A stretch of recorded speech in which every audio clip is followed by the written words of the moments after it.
This is Coach Luke. It's time for all the action of Rockmart High School girls softball, brought to you by Steve Kinney, Edward Jones, Making Sense of Investing member, SIPC, Fast Track Car Wash, Dean Presley Flooring, and Michael Tinney with Main Street Realty. Now to the play-by-play action with Jeff Sharp and Robert Torline.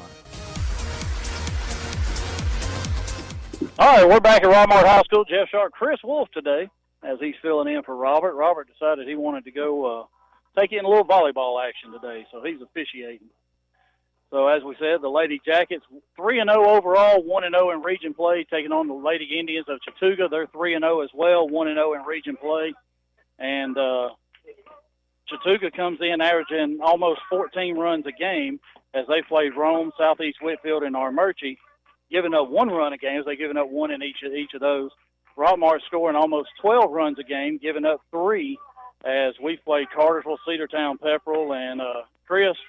I would, and through 3 games, I'll take the teams we've played to the teams they've played leading into this game and say we may have a little bit of an edge in just a little bit tougher opponent, even though 2 of our games have been run rules. Yep, without a doubt. And a lot of experience in both dugouts. A lot of 4-year starters in both dugouts. So ought to be a good softball game. So I do want to make mention that the Clay Birch Boutique at 1075 Nathan Dean Highway and Triangle Square has Rockmart T-shirts and jacket wristbands and also a jacket backer for your family. So go down there and see Tracy and get all your Rockmart apparel as Emily registered in the circle today as her first pitch blowing inside, ball 1 to Hannah Thrasher. Yeah, let's hope she can get ahead early today and not work behind too much. I don't think you want to be behind too much with this lineup. Next pitch just misses knee-high inside, just off the plate just a little bit of trying to work in on Hannah's hands here. Yep. So good pitch that time, just a little bit too far in. Yep, I think maybe up a little bit and off the line, that's a strike. There's a called strike, and that was a good pitch. Even 2-0, there's not a whole lot Hannah could have done with that as it was knee-high. So 2 balls, 1 strike. Next pitch misses inside, 3-1 now. Yeah, it might have been a little miscommunication there. Caroline was set up on the outside, and ball came inside like it was where she intended to throw it. Being behind the plate in the Pepperell game, there was a lot of times that Caroline was set up outside and the pitch came in. There's a swing and a miss at 1, may have been ball 4. Takes the count to 3-2. But she has hit that spot 3 times. She swung at that one. Yep. We didn't get the call on the other 2. But, in the Pepperell game, Caroline was set outside and a lot of her pitches were missing in. There's a pitch, swing and a miss at 1 up around the letters, and Register starts the game with a strikeout. Perfect pitch selection is just like picking out the perfect clothing selection at the Clay Birch Boutique, 1075 Nathan Dean Highway in the Triangle Square. So already better than Robert. Well, I'll take that as a compliment. So next batter is a lefty as Katie Williams steps in, the left fielder, and she fouls that one off right into the Rockmart dugout. And I don't know if that strike 3 pitch just high heat or if it was a rise ball. I didn't catch the spin on it. I think it was just high heat because Emily has been leaving that fastball up a little bit. So she has struggled with that, but in that case, we'll take it. So Emily gets her first strikeout. She had 6 strikeouts against Pepperell on Tuesday. That next pitch is outside, ball 1. 1 ball, 1 strike. We're in the top of the first, just underway. Second batter of the game as Register recorded a strikeout of her counterpart, Hannah Thrasher, for the first out. So got a crowd is arriving as the game's going here. Next pitch, a little bit off speed, missed away, 2-1. So, and Emily is constantly missing towards the right-handed batter's box, and that has to be more of a mechanical flaw than anything else. There's a pitch right on the outside corner called strike. Just like that pitch right there, I think if she gets it up just a little bit on that outside corner, I think she's going to get it. I mean, she's painting the line with it. I think it may just be a little low right now for the umpire, at least anyway. So 2 balls, 2 strikes. Now to Williams. That pitch went up that time, and it's 3-2, a little bit high. And so tried to get her on a rise ball. She didn't chase. As the only time Williams has swung the bat, she check swing, fouled it. There's a pitch high and away, ball 4. So now Katie Williams with a walk, and that brings up Emma Howard, the third baseman. Again, there's that corner pitch. You know, it's yeah, and that one's a little bit high as well. Yeah, that one was high. So Emily comes in as she has 9 walks and 18 strikeouts on the year in 2 games. So she's got 1 of each here today. First pitch, just a touch low, right down the middle, but just a touch low. Good pitch by Register. Yeah, I like that one. Looked good.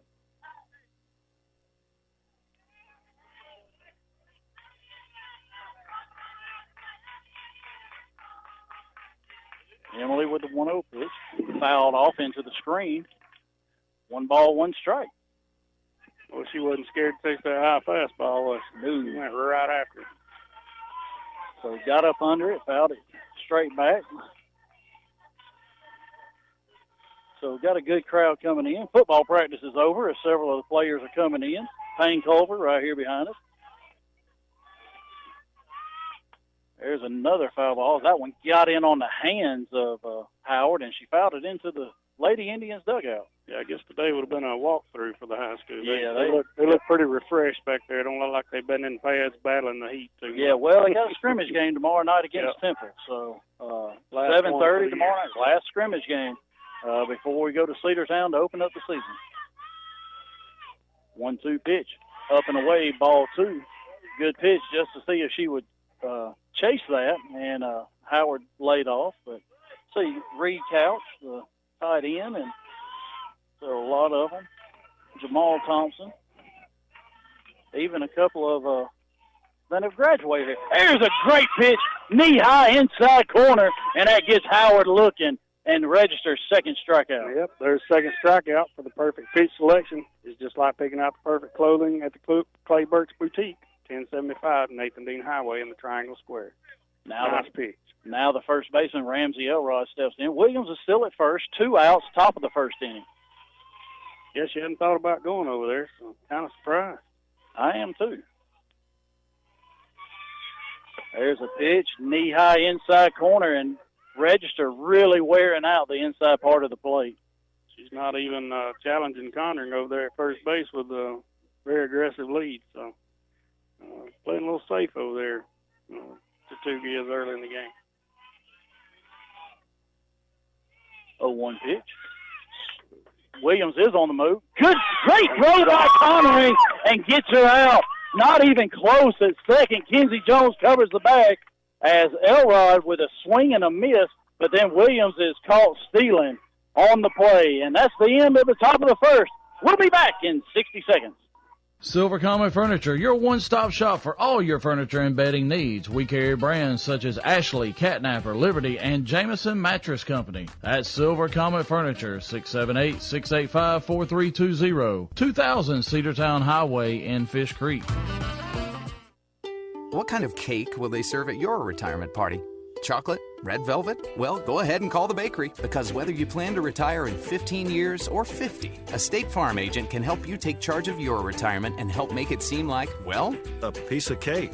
Sherman Ross State Farm Insurance, 122 East Elm Street in Rockmart. Call 770-684-3500. Email him at sherman@shermanross.net. Like a good neighbor, State Farm is there. Neither State Farm nor its agents provide tax, legal, or investment advice. Consult your own advisor regarding your particular circumstances.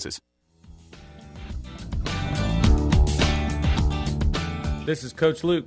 Now back to Rockmart High School girls softball.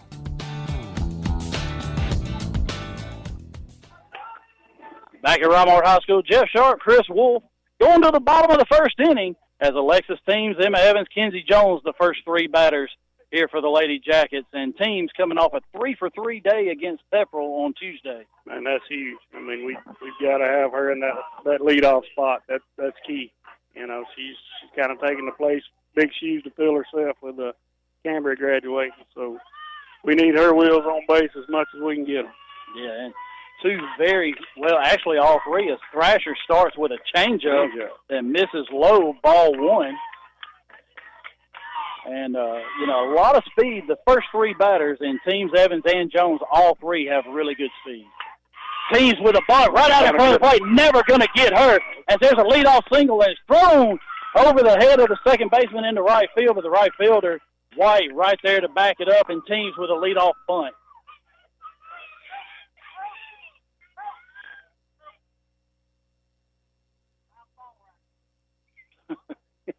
The ball was not dead, Coach, so Dooley picks it up, and that's going to be a single. So Coach for Chattooga out almost on the field. Not sure what he was. Yeah, he was upset about something. I don't think they covered that bunt the way he was expecting them to. Nobody really moved. So first pitch to Emma Evans, the senior right fielder. The call strike outside corner. Teams will be going on this pitch. And a changeup floats across, ball one. That would have been a good one to go on. But that's hindsight. You don't know the pitch is coming, right? But it is something for them to look at. There's a bunt by Evans, back to Thrasher, and never going to get her. And that's two bunt singles starting out for the Jackets. And Coach Bennett for the Lady Indians, he's going to call time as the Lady Jackets have put down two perfect bunts. And they got runners first and second, nobody out. And you don't see Coach Bennett get upset that often, but buddy, he's hot right now. He's got his hat off and going all different directions.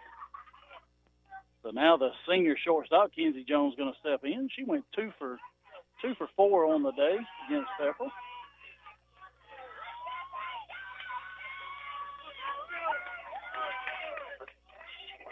Oops, got to wait on her walkout song there. Yeah, I think we got to wait on them to kind of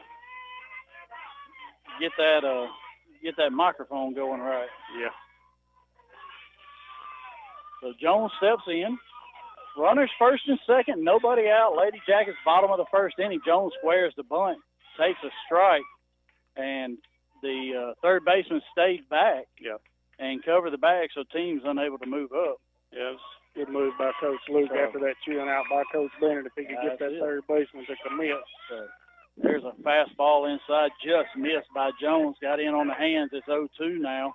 And Thrasher with a really good changeup. And that is something, I was going to say that a minute ago, that's something the ladies can look at as it kind of floats in there with the speed on it. If they see that changeup, they can take off and steal a bag on it. Yeah, it's not a changeup that's just a few mile an hour slower than her fastball. Like you said, she floats it in there, and she's thrown that thing the same way since I can remember. So next pitch was outside. There's the changeup outside. 2 balls, 2 strikes. And the Lady Jacket dugout is fired up for this game today. As there's been some, since last year, there's been a little bit of go back and forth between these ladies. Yeah, that was a tough loss here at home. 2-2 rise ball is high. 3 balls, 2 strikes. Now to Kenzie Jones. And I'm even fired up a little bit. I got a few chills myself. So I don't think it's the heat just yet. It is definitely not the heat. It is warm today, but nowhere as warm as it was Tuesday. So it's a nice 90 degrees. There's Get out of play. Probably ball 4, but she fouled it off over the first base fence and didn't want to leave it up to the umpire. Yeah, if we can get a bat on it, we don't want to let somebody else decide it for us. So Caroline Connery, senior catcher, waiting on deck. Jones, 3-2 pitch. High pop-up on the infield. Fly. And that's going to be an infield fly. The second baseman, Wyatt's going to come in and catch that.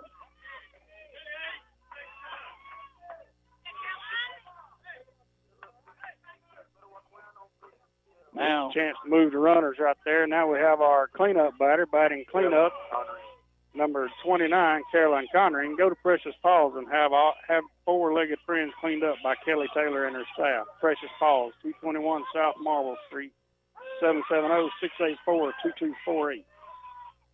Called strike 1 on Connery. Yeah, there's that floating changeup as Caroline not looking for that. Yeah, not the one we want her swinging at anyway.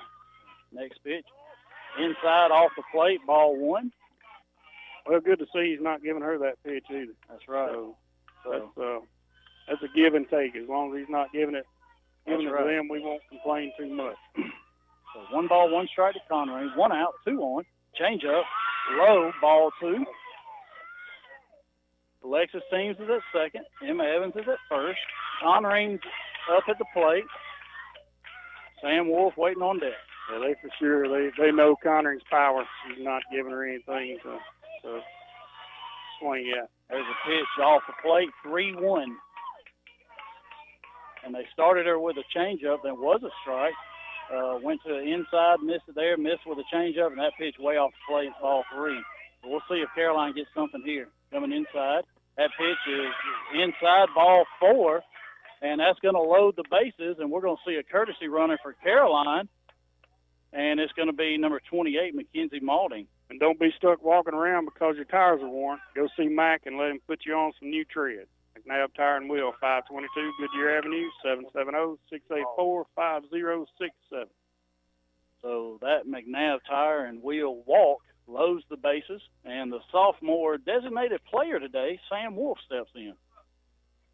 Sam had a really good summer, and so got disabled for about 2 weeks there, but she's back. Yeah, battling hip problems again. Luckily, not the same thing we were battling earlier, just a hip flexor. So that's he all got her hitting today, and hopefully she can at least get us a run in right here, get something in the outfield. So 1 out, bases loaded, bottom of the first. First pitch, way outside, ball 1 to Wolf. And Register in the first inning. Emily threw 19 pitches, and Thrasher's already up to 18. So Register did walk 1 and had some 3-ball counts. That pitch inside, fouled off. 1 ball, 1 strike to Wolf. So both of these pitchers really looking for the zone so far. Emily found it. She did have the 2 strikeouts. Yeah, that's that pitch there she just swung at, but the umpire hadn't been calling. 1-1 changeup. She checked her swing, did not go, as that ball was low. No, he can't tell on that side. Umpire's on the third base side. We got a right-handed batter. And the great umpire out there, Lee Barnes, does exactly what he's supposed to do. Call her no swing. 2-1 pitch to Wolf. Hard ground ball right to the third baseman. Howard throws it to the plate. Catcher there wasn't even looking for it. And she missed it, and team scores. So an error on the catcher, as now we got bases loaded and Lady Jackets take the lead 1-0. Hey, we'll take it. Hard hit ball right there at third base. Third baseman fielded clean, and catcher didn't expect it for some reason. Yeah, it was like, Howard threw it home, and it was a good throw home. Perfect throw. But the catcher it was like she wasn't even expecting it. So now the freshman left fielder today, Gracie Arnold, steps in, had a home run against Pepperell. Changeup floats face mask high, ball 1. She ain't got the changeup cross for a strike yet. So. The first pitch to Caroline is the only one. Right. She's throwing it a lot, first pitch. That pitch low and inside. A good stop by the catcher, Dooley, as it's ball 2 now to Gracie Arnold. So Gracie got her first hit of the year against Pepperell with a home run in the second inning. Next pitch is away, 3-0 now to Arnold. And Thrasher, this will be her 25th pitch coming up in this first inning. Yeah, that's a lot of pitches for the heat, and hot as it is today. A lot of pitches. So bases loaded, 1 out. Next pitch, low, bounces in. That's ball 4, and everybody's going to move up as it got away from the catcher, but it was ball 4 anyways.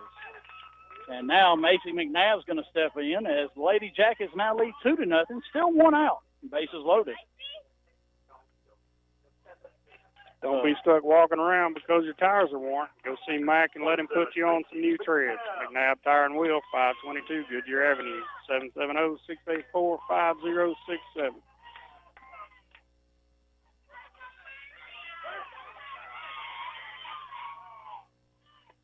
First pitch to McNabb is low, ball 1. So that's 5 straight for she's not throwing a lot of strikes right now. That's definitely not characteristic of her. Changeup hit to short. She's coming to the plate. Wild throw by the shortstop. Malty scores. Here comes Wolf. She's going to score. McNabb moves up to second. Arnold to third, and the Lady Jackets with a 4-0 lead. So that error not on the catcher. That one's on the shortstop. So the defense behind Thrasher really letting her down right now. Yeah, they've been out there a while too. And it's 91 degrees, so by no means is it cool. We've got 4 runs there, and we really hadn't tagged the ball yet. So that's right. Yeah, we haven't even hit a ball out of the infield. Jones with a infield fly, pop up to the second baseman, a ground ball to third, ground ball to short. Yep. Now Emily Register, the pitcher, steps in. 1 out. Runners second and third. Bottom of the first inning, 4-0 Lady Jackets. That pitch called strike right on the outside corner, and that's the first pitch on the outside corner that's been called. Everything's been on the inside from both pitchers. Yep, that's right. So Register 0-1. There's a rise ball, maybe either a high fastball or rise ball. She fouls it off. So now 0-2 to Register. This is the first batter that Thrasher's actually been ahead of. That's right. She's been behind on every batter so far. Now 0-2 pitch. Pop up, and it's going over towards the first base dugout, and it does get down. So Elrod nor Dooley could get to it. They kind of landed in the no-man's zone over there. Hard ball to get to. 0-2 pitch. Inside, fouled off down the third base line. And Chris talking to Coach Luke before the game started.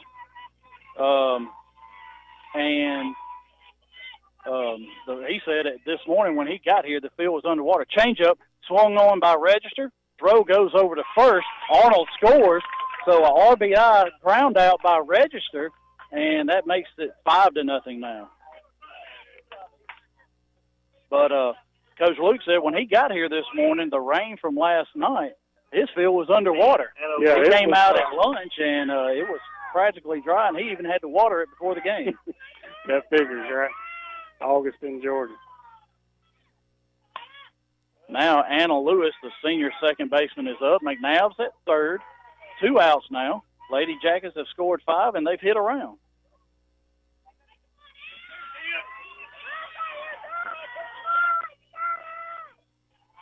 So 0-1, Lewis fouls the first pitch off. Next pitch is high, ball 1. 1 ball, 1 strike to Anna Lewis.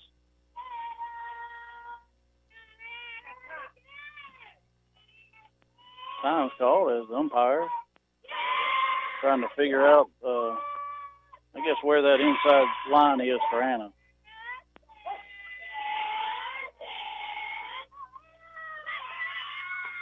Changeup right across the outside corner for a called strike. 1 ball, 2 strikes now to Lewis. That'll get Ball hit right down the third base line, just foul as it got past Howard and almost hit the bag and would have been a fair ball. Well, I tell you, about a ball and a half, and that's a double, if not a triple. That one be in the corner.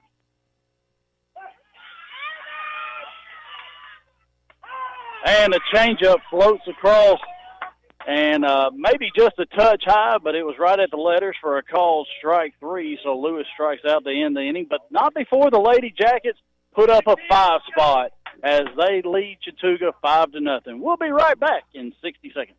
At Century Bank of Georgia's Rockmart office, you'll find the reassuring blend of responsive, personal service with a wide array of accounts, technologies, loans, and more. And you'll find each delivered by a bank professional whose goal is to exceed your expectations of what a bank can be.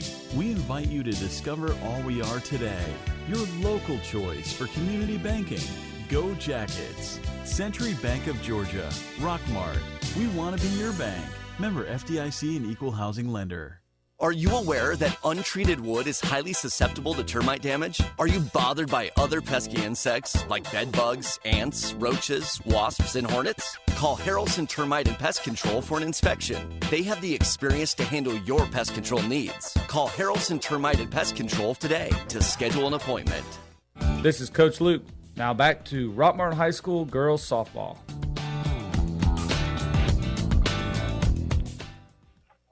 All right, back at Rockmart High School as the Lady Jackets lead 5-0, going to the top of the second inning, and Ramsey Elrod is going to step back in with a new count as Williams was caught stealing to end the top of the first.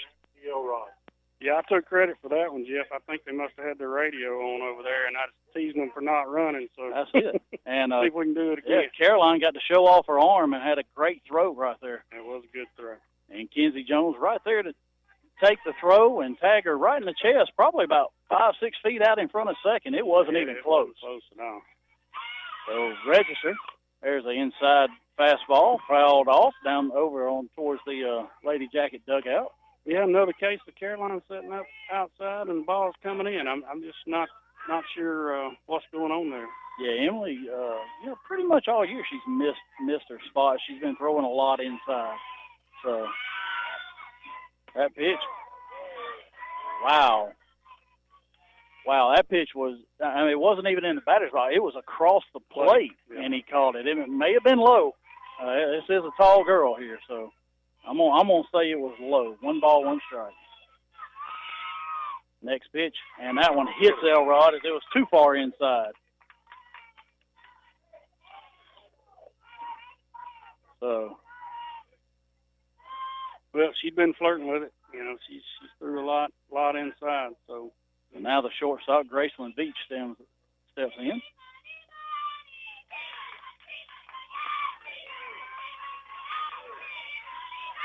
First pitch, fouled off over the first base dugout. So that pitch got outside a little bit. Yeah, it did. And I was really surprised to see her hacking away right there. Pretty much with their leadoff runner on.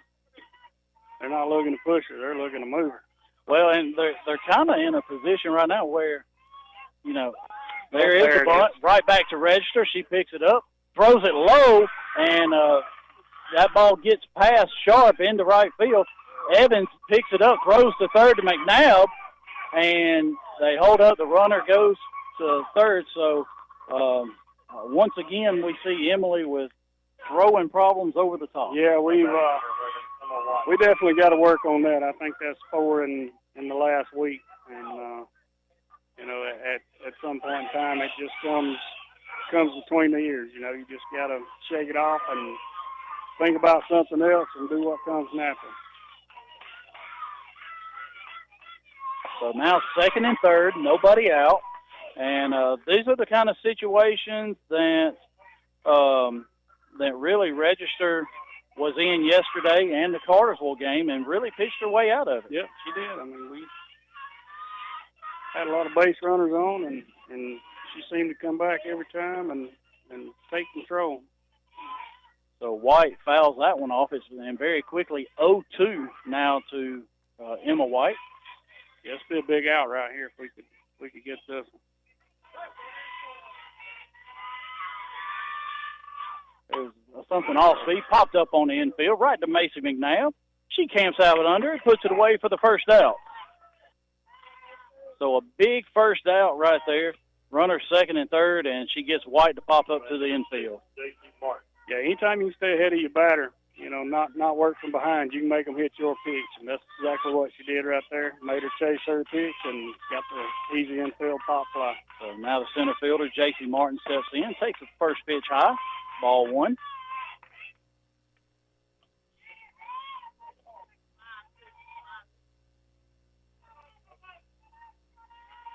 And, you know, I made mention of it on the bunt. Emily's really struggled throwing overhanded all year long. Not sure what's going on there. There's a pitch right under the hands of Martin and swinging a miss for strike 1, 1 ball, 1 strike. But we saw it in the scrimmage game. We saw it, the Cartersville game. We see it again today. The Pepperell game, she had one hit right back to her. She jogged about halfway, underhand flipped it. Yeah. So that may be the way to go. So next pitch called strike inside corner. 1 ball, 2 strikes to Martin. Saying that, I was telling her about a video I was watching in the Pan Am games where Japan was playing the USA team, and the ball hit back to the Japan pitcher, and she threw it just like she did a strike to home. Yeah. Yep. Maybe a thought. That next pitch is up and away, ball 2. 2 balls, 2 strikes to Martin. And, and nothing is, you got some major leaguers. Steve Sachs, Chuck Knobloch. They had problems. They played second base. Yeah. And they moved Chuck Knobloch to the outfield. Outfield, yeah. 2-2 pitch, up and away again, ball 3. 3 balls, 2 strikes. So, yeah, we need to capitalize on those sure outs, so to speak. So 3-2 pitch, inside and missed inside, almost hit her. And that's going to load the bases as registered. They get a walk there, and now Clara White steps in, the second baseman. I got a feeling had that not been ball 4 that Sider would have been hit by that pitch. I don't think she would have moved. Yeah, probably not. Because it definitely would have hit her for sure. So now bases loaded, 1 out for the Lady Indians as the Lady Jackets got 5 in the bottom of the first. Chattooga's threatening here as that next pitch is high, ball 1. And Coach Luke's going to call time and go talk to his junior pitcher as she just, she got the error. She just walked a batter. He's going to go just talk to her and calm her down. Yeah, settle her down right here, let her know her defense is behind her. With this defense, for sure, bases loaded is not a curse we can get out of it. So while he's out there, we want to remind you of the Clayburch Boutique in the Triangle Square. Has Rockmart T-shirts and jacket wristbands, and come in and get a jacket backer for your family. Not sure what that is, but go down there and see Tracy, and she'll set you up with a lot of Rockmart gear. And we want to thank our 2019 Lady Jacket sponsors, Lewis Motors, Chick-fil-A, Family Savings Credit Union, A-Plus Storage, and some of our other sponsors are Edward Jones, Dean Presley Flooring, Fast Track Car Wash, and Michael Tenney with Main Street Realty. Yeah, I'm not sure what that jacket backer is either, but I'm going to have to go down there and check it out. Yeah. There's the first strike up to the batter actually it's a 1-1 now, as the first one was a ball, and now you get a swing and a miss by White. 1 ball, 1 strike. 1 out, bases loaded for the Lady Indians. Next pitch up and away, ball 2. Yeah, talking to Emily's dad earlier, Robert, before the game, he was telling me that he had talked to her pitching coach, and, a lot of it's coming down to mechanics right now, just small things. There's a swing and a miss at 1 up around the letters, and Wyatt tried to check her swing, and the bat went on through. Hey, at least you just dropped it, though, not chunked it out into the outfield. Yeah. So now 2 balls, 2 strikes. Next pitch, called strike 3, belt high right down the middle. The perfect pitch selection is just like picking out the perfect clothing selection at the Clayburch Boutique, 1075 Nathan Dean Highway in the Triangle Square. That brings up the catcher, Grace Dooley. Hey, we can get out of this one yet. Yep, 1 more out. That next pitch is lowered inside, ball 1. And we've seen Emily pitch out of a lot of jams so far through her first 2 starts. And she's trying to get out of this one as she had runners second and third and nobody out. Then we had bases loaded, 1 out. Yep. And now we're down. We got 2 outs here, so got a chance to get out of it. There's a pitch caught. Oh, wow, must have been low. Wow, that looked really good. He got the plate, but had to be low. Boy, it looked like he thought about it for a little bit. So must have been a little bit low. 2-0 now to Dooley. That pitch, low and inside, Conring. It bounces off, and no runners can move up, and it's 3-0. That's the home team bounce right there. That one came right back to the baseline, and Caroline would have been waiting had Emma decided to take off for home there.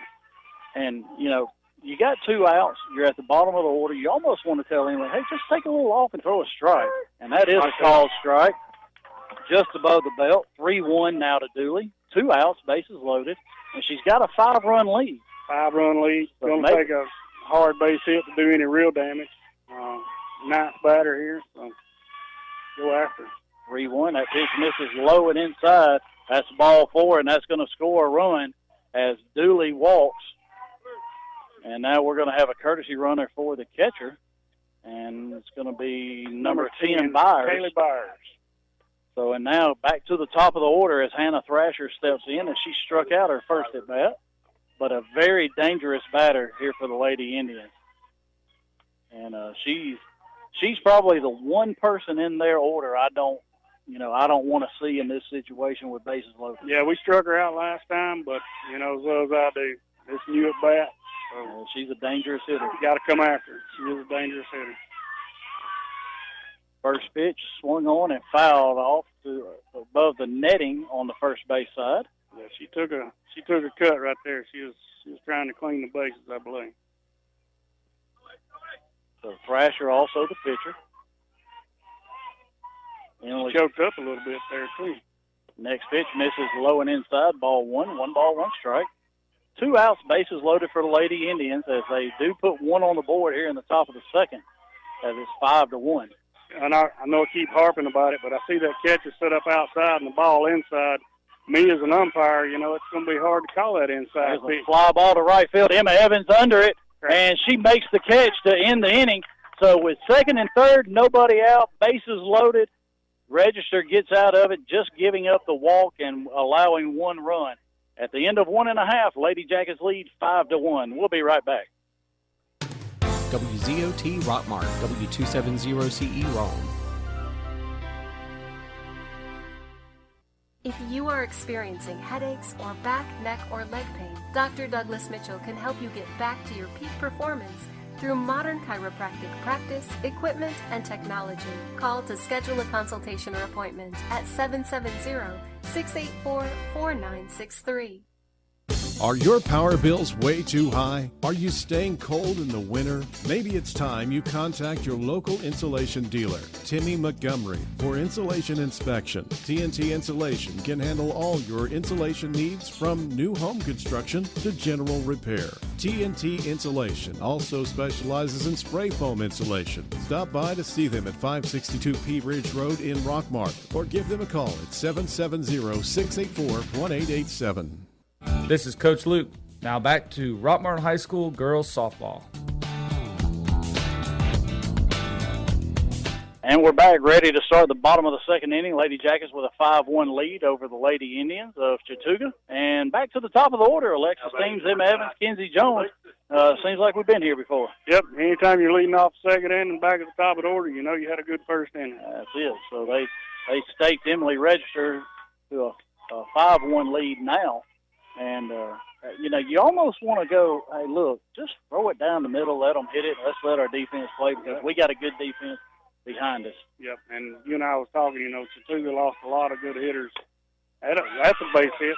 That's Alexis Teams, the speedy left-handed slapper as she slaps it right out in front of the plate, right just about 2 inches inside the third baseline. She's got her second hit of the day. Probably as good of a bunt as you'll see, and she was swinging. So we'll take it. There was no chance on that one. That ball laid. You can still see the mark right there, yeah. about 10 foot down the line. Now Emma Evans, the senior right fielder. Teams takes off a call as strike. Nobody at the bag, goes into center, but doesn't get far enough where Teams can go. That's a stolen base for her. There's a ball on Emma, and Teams with the stolen base. Yeah, she stole that one on her own. I mean, she beat the shortstop and the second baseman to the bag. Yeah, as a matter of fact, the throw hit the bag, and the center fielder right there to back up. But last week's game, she got nailed that way, too, right in the ribs. Change-up misses low and outside, ball 2 to Evans. The bad thing about that, it didn't look like it was the first time she got nailed in the ribs because she got up and right back and ready to go. So Evans, as it says, senior right fielder. Ball low again, 3-0 now, as she had a bunt single in the first inning. Yeah, both teams need to take note. He's not calling that knee-high pitch, inside, outside, or away. That next pitch is low and inside, ball 4. So once again, Lady Jackets first, the top 2 get on, first and second, nobody out. Now Kenzie Jones up, and she wants to do a little damage after her infield pop from the first inning. Yeah, I'd be careful out there in left field. I was sitting out there last week when she bounced that one off the plastic out there. Great. Jones. So now your senior shortstop steps in, and time call. Yep. So music was still going, and Thrasher was ready to throw, and the umpire calls time, and so we got some new people. We lost our 4-year people, and Chris Lovelace and Lee Malding running the sound and the scoreboard, and got to break in some new people up there.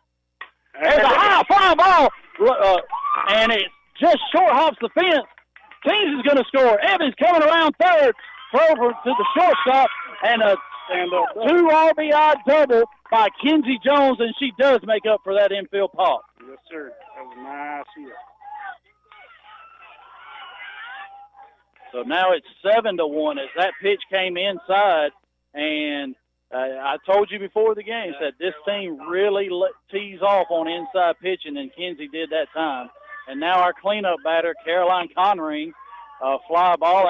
That's in shallow left, and the left fielder makes a shoestring catch. But Caroline Conring's our cleanup batter. Yep, back in cleanup. Caroline Conring. Go to Precious Paws and have your four-legged friends cleaned up by Kelly Taylor and her staff. Precious Paws, 221 South Marble Street, 770-684-2248.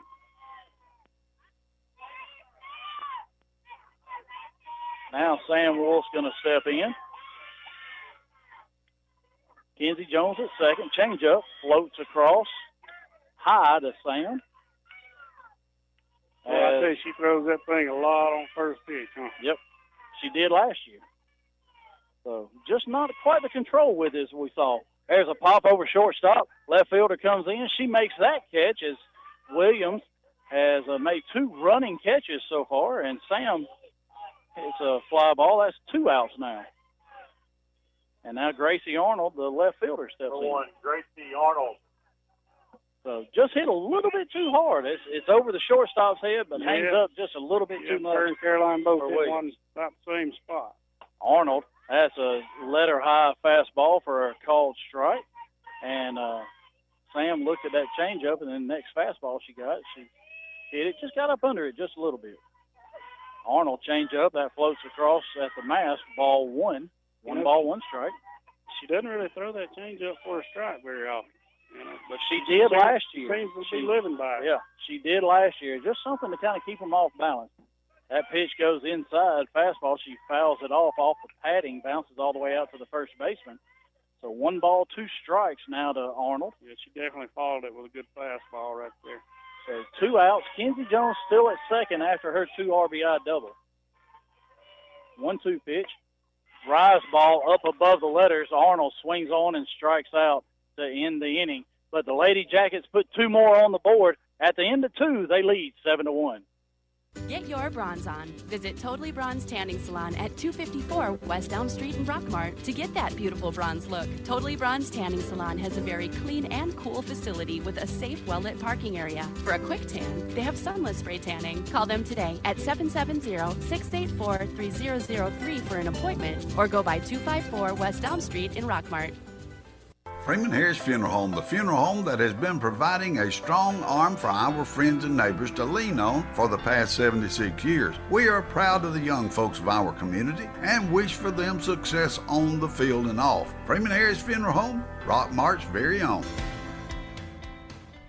I'm Barry Williams, Athletic Director at Rockmart High School, and I would like to thank our Booster Club, sponsors, and community for supporting Rockmart High School athletics. Go Jackets! All right, back at Rockmart High School, Caroline throws it down after Emily gets her warm-up pitches in. And 2, 3, 4 due up for the Lady Indians. Katie Williams, Emma Howard, Ramsey, Elrod. The Loveless texted you there and gave you a shout-out for the shout-out. Huh? Thanks for the shout-out. We definitely miss having them around. They've been here a long time. Did a great job up in that tin can, and it gets hot up there. So we're at register, starts first pitch, low and away, ball 1 to Williams, as Williams worked a walk in the first inning. So just a reminder, some of the sponsors for Lady Jacket Softball, Days Super Center, Harrelson Termite, and Silver Comet Furniture. Next pitch, low and away, ball 2.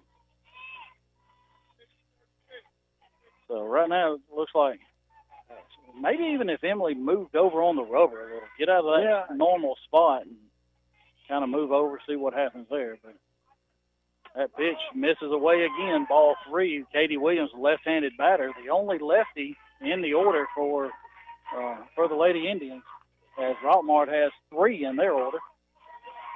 Top 2, and then down in the 9-hole, Anna Lewis. That next pitch misses up and away, ball 4.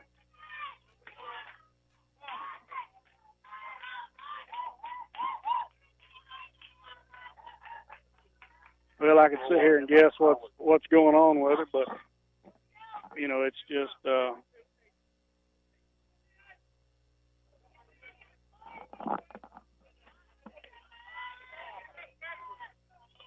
oh, he wants to know, can Sam throw? Yeah. So first pitch inside, ball 1, and Register kind of working that arm a little bit. And sorry, I had to get a little communication. Yeah. Doug out there, he was asking about Sam's hit. I guess wanting to make sure that. Yeah, well, she's the designated player, so she's the one in the dugout. Lexi's at first, Gracie's in left, so she's the one in the dugout. Having to make the switch. There's a call strike, thigh high, inside corner, one more, and you see Emily moving her arm around. That arm, she threw over 100 pitches at Pepperell in a lot of heat. And that arm could be bothering her a little bit.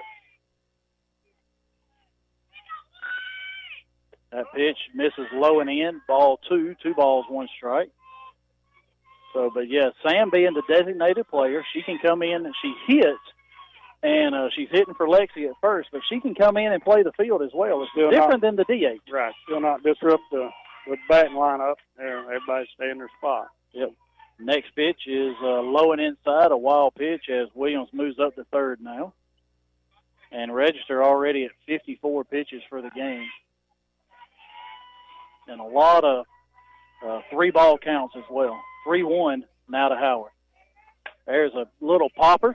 Lewis lost it in the sun, but Williams had to back up because she thought Anna was going to catch it, and she stayed at third, so nobody advances. Howard's going to get a single as Anna just flat out lost it in the sun. Nothing she could do right there. And it trickled out to Emma, and Emma tried to throw her out at first and bounced it to Lexi. That ball didn't really get any height on it. It stayed probably, I'd guess, right about the height of where the sun right in the sun. She never saw it. So first and third, nobody out, and that pitch hits Elrod. Now the bases are loaded, nobody out.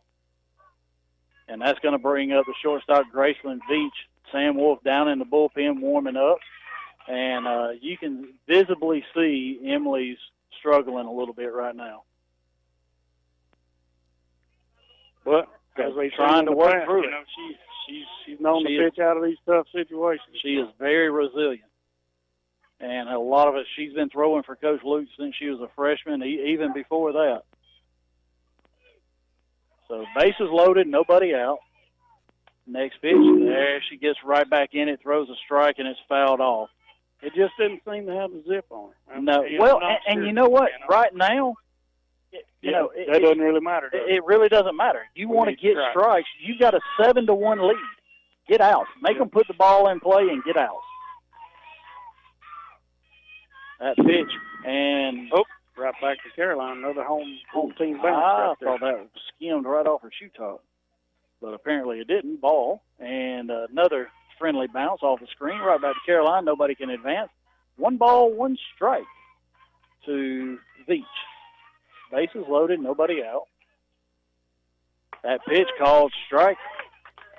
Inside corner, 1-2 now to Grayson V. And if she'll stay right there, it's going to be hard. That's a strike. Hard pitch. And they're not going to do a lot with that. No, that's in on the hand. They got to get way out in front of it. And I don't know if I've seen the bat speed yet. It's going to get out in front of that one. That pitch low and inside, ball 2.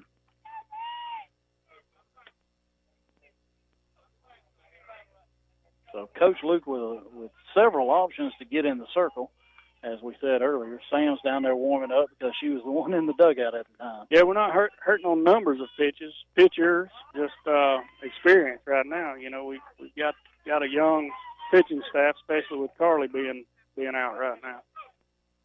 So, yep, you got Lexi's a senior, but she's not thrown really any varsity innings and a lot of JV innings. Next pitch misses low, ball 4. And then, I mean, even being a senior, but she's thrown a lot of JV innings the past 3 years. Sam, sophomore, same thing, a lot of JV innings last year. Didn't pitch much at all last year, coming back from being injured. Right. And then Gracie Arnold, the freshman, coming in. So, and Gracie pitched against Chattooga in the summer. Yeah. And really, for 4 innings, shut them down, shut them out for 4 innings, and then kind of got tired in that summer heat. So 7-2 now. That pitch gets away from Caroline. Nobody can advance. High, ball 1. And Coach Luke's going to call time, trying to make sure Gracie's coming in. We're going to see what happens here.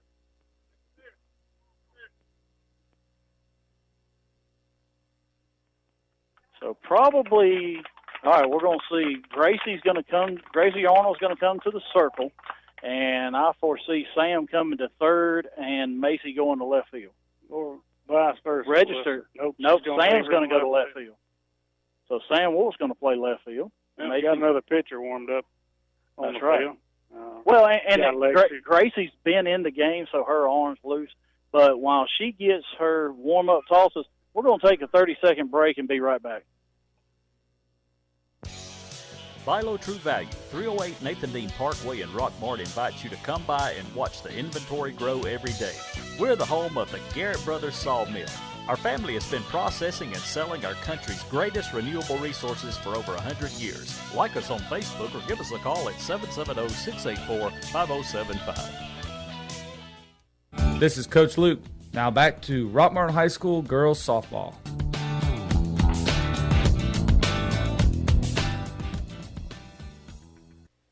All right, so Gracie Arnold's going to come in and pitch. Sam Wolf's going to go to left field.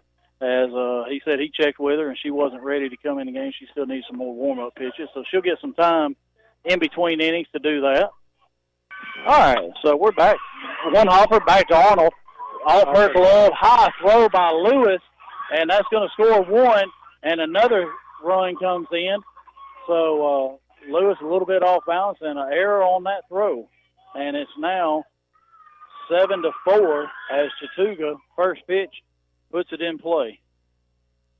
Yeah, it's a tough play off the pitcher's glove there. I think Anna rushed it a little bit. I think she had more time and rushed it with it being deflected off of Gracie's glove there. So now first and third, still nobody out. And now J.C. Martin, the center fielder, steps in as it's now 7-4. First pitch called strike outside corner. Well, Luke's going to come right after him. He's going to make our defense play the ball. We know that. So they need to tighten it up, get ready to make some outs here. Martin squares to bunt, takes a strike on the outside corner, 0-2 to J.C. Martin.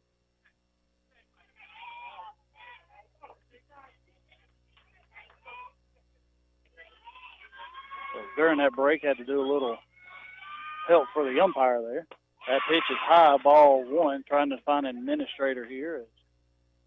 Not sure what's going on down the third base line, but Shea Floyd go down there and take care of that. Yeah, I don't know what's going on down there. That's definitely not characteristic here at the Rock. I'm sure she'll go down there and find out what's going on. All right, 1 ball, 2 strikes to Martin. Arnold gets her sign. There's a ground ball right to McNabb. She's coming to the plate, got to tag her, and a great throw by McNabb. Right in the tag by Conring, and that's the first out of the inning as Veach is thrown out trying to score. There's that defense I'm talking about. She never hesitated. Runner took off. Macy came up. Caroline had a perfect block at the plate. Got the out. So now 1 out. Runners first and second.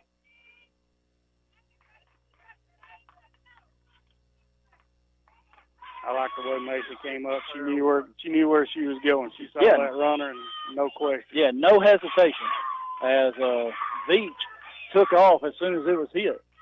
Arnold called strike outside corner, and she comes in and she's filling up the zone.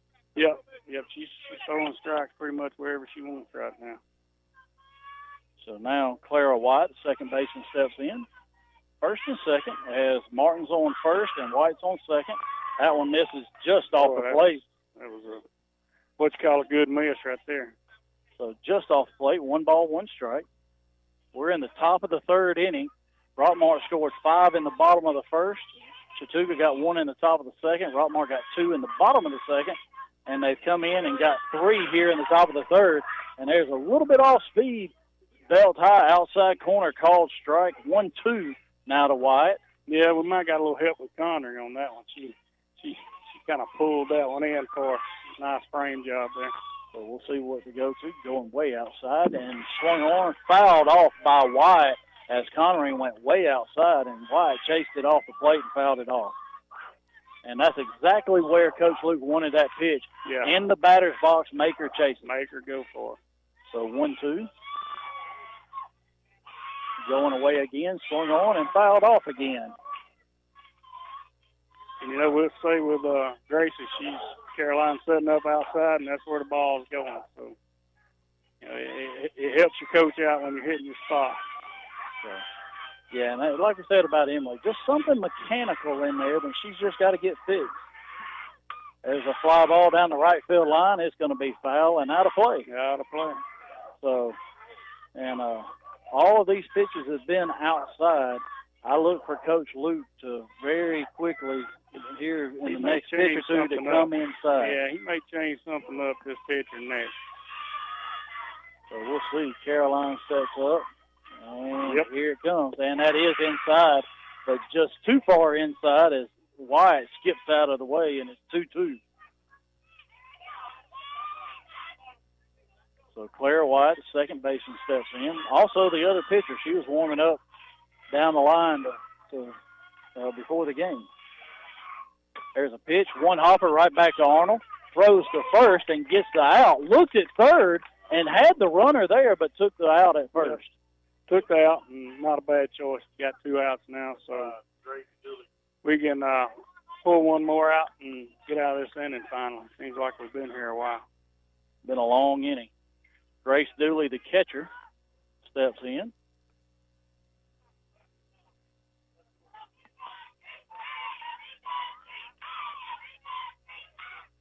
So Dooley walked her first at bat. And there's a called strike, knee high, outside corner. And like I said, Gracie Arnold, the freshman, come in not scared at all. She faced this Lady Indian team at the West Georgia camp. And so she knows, she's familiar with them. There's a swing and a miss by Dooley. And 0-2 now. 2 outs, runners second and third for the Lady Indians as looking to get out of this jam. Yeah, throwing strikes early, getting ahead of the batter, that's huge. You know, it helps everybody out. 0-2 pitch. There's a foul ball over the first base dugout. Coach Luke gives him something to work with and gives Gracie some confidence on the mound. I don't know. You'll have to ask Luke. Ask the baseman. We'll know who it is. 0-2 pitch from Arnold.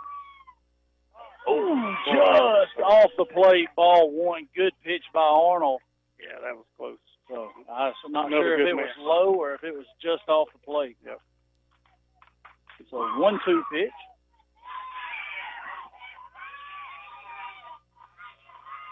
And that pitch is low, and Conring drops and blocks, keeps it in front of her. Ball 2 now to Dooley. 2 balls, 2 strikes, 2 outs, 2 on. Top of the third inning. Runners second and third for the Lady Indians. Conring probably one of the better blocking catchers in the region. She's going to keep it in front. That pitch just misses low, and that's going to run it full at 3-2. Nobody's at first, so the runners can't be off with the pitch. Yeah, we don't need Thrasher back at the plate. No. 3-2. Now to Dooley. 2 outs. And that pitch ground ball to McNabb. She throws it backhand. Good throw across the diamond to Sharp, and that's the 3rd out. Arnold comes in and extinguishes the fire.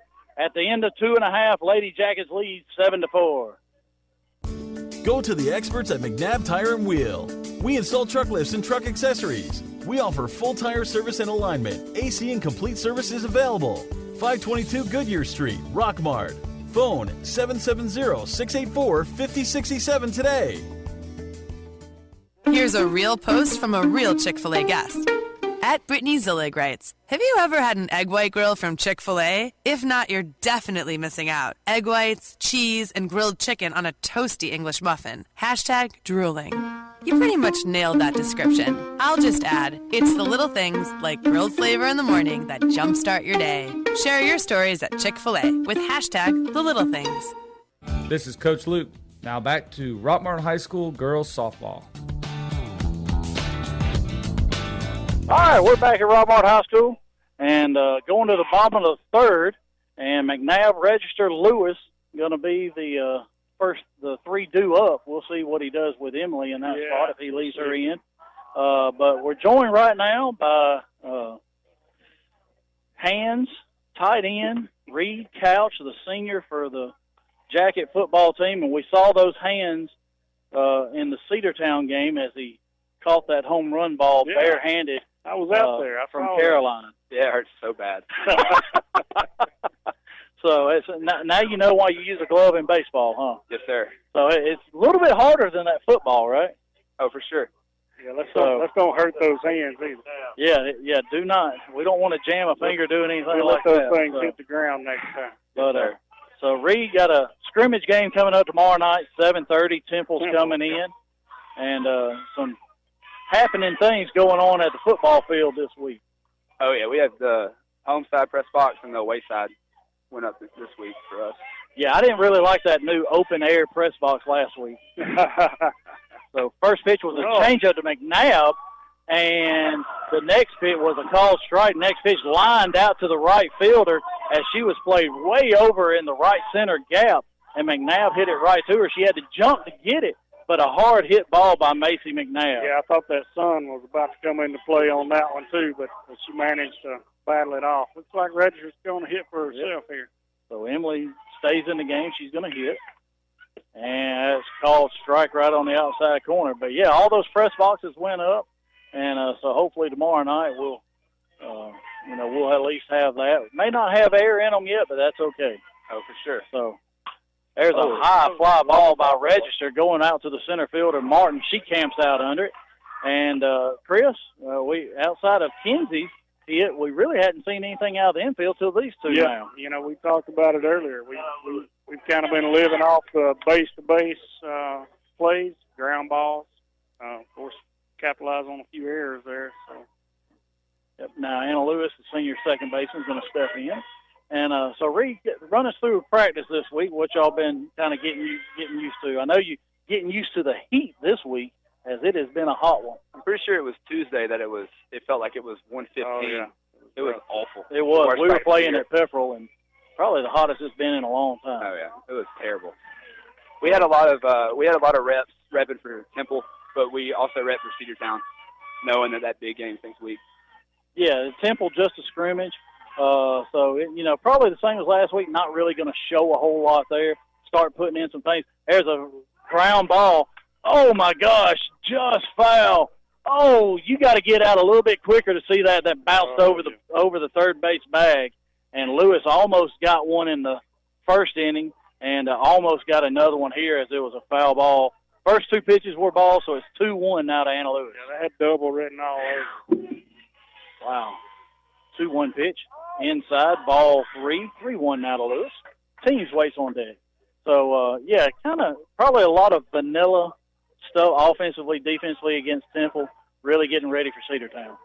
Yes, sir. That's the goal. We're just, a lot of our fans are really sad because all of us starters didn't play much against Bremen. But the goal this year against Temple is to have us play the first half and some of the third. Yeah, Lewis draws a 2-out walk, and that brings up Alexis Teams, who's 2 for 2 on the day. Got a bunt single and a swinging bunt single. Yeah, you want to go into that game with Cedartown, you want to have all your guys healthy. Yeah, it's a scrimmage game, so let some of the younger guys play and like you said, get ready for Cedartown. High fly ball to center. Martin goes over, and that's the third out as Teams just got up under it a little bit. That's third out. We're going to stay right here and talk to Reed while they're changing up here. But, you kind of you're not going to put a whole lot in, and you really don't want the starters playing a whole lot in these scrimmage games because you don't want to take the chance of anybody getting hurt. We had Midnight Madness and lost a big key player on the defense to Kyron Roberts. Yeah, he was one of our young leaders for the team, especially on the other side of the ball for us. We hate losing him. We have a young freshman named Patrick. He's stepping up in his spot. Yeah, Which is Patrick really good. Gardner, the transfer came in at the end of last year in 8th grade from Cedartown. And so he played really well at that inside linebacker spot against Bremen. Oh, yeah, yes, sir. So really impressed there. But offensively, really didn't look like we're going to, we're missing 4 running backs from last year. They all graduated. But it looks like, we're not really going to miss a beat on offense. Yeah, it's crazy because we had so many backs last year that were so good, and then we have all these young guys stepping up. It just goes to show how good our coaching is. And moving Javen Watley to quarterback this year, as he was one of those running backs last year, did a really good job as Marcus and Zabrion kind of banged up throughout the year. And Javen kind of stepped in at running back and did a good job. Yes, sir. And he's going to quarterback, a little bit different different quarterback than what Dylan Bailey was, as Dylan kind of the thrower, not really the runner. Javen can really do both. Yeah, it's really cool to play behind him, just knowing that if something happens, he can scramble and make a play. And first pitch to Thrasher, ground ball right to Macy McNabb, makes the throw over to Sharp, chest high, 1 out. 1 pitch, 1 out by Gracie Arnold as she's coming in, filling up the zone, throwing a lot of strikes, and letting the defense play behind her here. Let the defense work.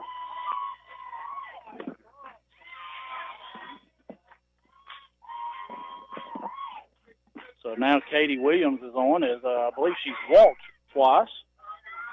That'd be correct. She's walked both times. First pitch was a ball. Second pitch is a ball high. And you got some young running backs coming in, but some exciting young running backs in there with a lot of speed. We have 2 underclassmen with Keyshawn McCullough, and then you have anyone, to be honest with you. We have so much speed back there.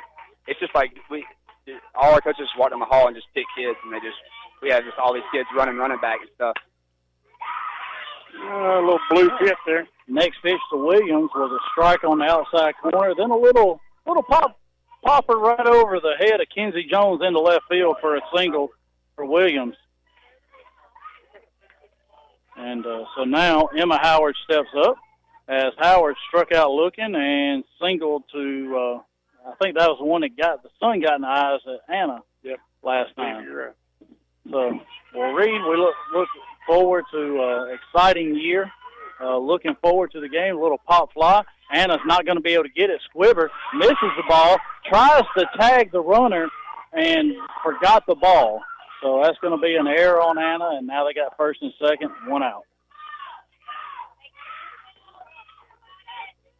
Yeah, we've got to clean that up over there. Got to bury those. Well, that was right off the end of the bat, and it had some funky spin on it, and she stopped the ball, and it was almost like she tried to pick it up too quick to tag the runner going by, and just left the ball on the ground. So now Ramsey Elrod up, 1 out, runners first and second. Ball misses up and away, ball 1. So, but Reed, looking forward to an exciting year. Looking for another region championship, as I really believe with the region we're in. Pepperell's probably going to be our toughest competition in football-wise, but sure. There's going to be other teams that are really improving year by year. Yes, sir. So, and you get to do something a little bit different this year. You're playing a little bit of defensive end. Yes, sir. So tell us about how you kind of came into that. As real quick, we got 1 ball, 1 strike to Elrod. Coach Pleasure, he just told me that they were missing a guy for that spot, and I was like, well, I'll do it. And I was really excited about it. And then about 10 plays in on defense, I was gassed, and I was like, dang, this is a bad decision. But no, it's really cool to play both sides. It's really cool to see how hard defense really is compared to offense. So Elrod with a high fly ball to center. Alexis Teams camps out under it. Barely, didn't even hardly have to move, and that's the second out of the inning. And now Graceland Beach, the shortstop, steps in. That ball is low, ball one. So, but, yeah, so a little bit something different here in your senior year. And, we know how good of a tight end you are, and we know college is definitely looking at that side. But now you're giving them a little bit something extra to look at. Yeah, trying to, that's for sure. So called strike outside corner. 1 ball, 1 strike to Beach. 2 outs, runners first and second, top of the 4th inning. Lady Jackets lead 7-4. Well, Reed, thank you for joining us here. And, every time we're here, you're welcome to join us. Yes, sir. Thank you. Y'all stay safe. Always. Go Thank Jackets. you, sir. Next pitch, outside, ball 2. So now we're going to go and turn that mic back down. Good to have Reed join. Reed joined us in the scrimmage game, and he said he was coming every home game. He's going to stop by and just talk a little bit. So we'll let Reed talk. Well, good. He's definitely a good young man right there, and hope to see big things out of him this year. So, and now next pitch to Beach is low and inside, 3-1 now to Graceland Beach, 2 outs. Arnold gets her sign, comes to the plate, called strike, belt high right down the middle, 3-2 now. So 3-2, 2 outs. They're gonna be able to go on the pitch. Yeah, Gracie's not going to walk many. She may fall behind here and there, but batters better be ready to swing. So they have been that way so far. There's a ground ball. Kenzie Jones takes it right between her legs into center field, and another error on the Lady Jackets defense, as that would have been the 3rd out. She was going to catch it and just step on the bag at second, and it went right between her legs. Yeah, the ball was taking her right where she needed to be, and she just came up a little too soon there. So they're going to get 1 run on that. It's now 7-5, Lady Jackets lead. And Beach is at first, Howard's at second. 2 outs, and now Emma White steps in.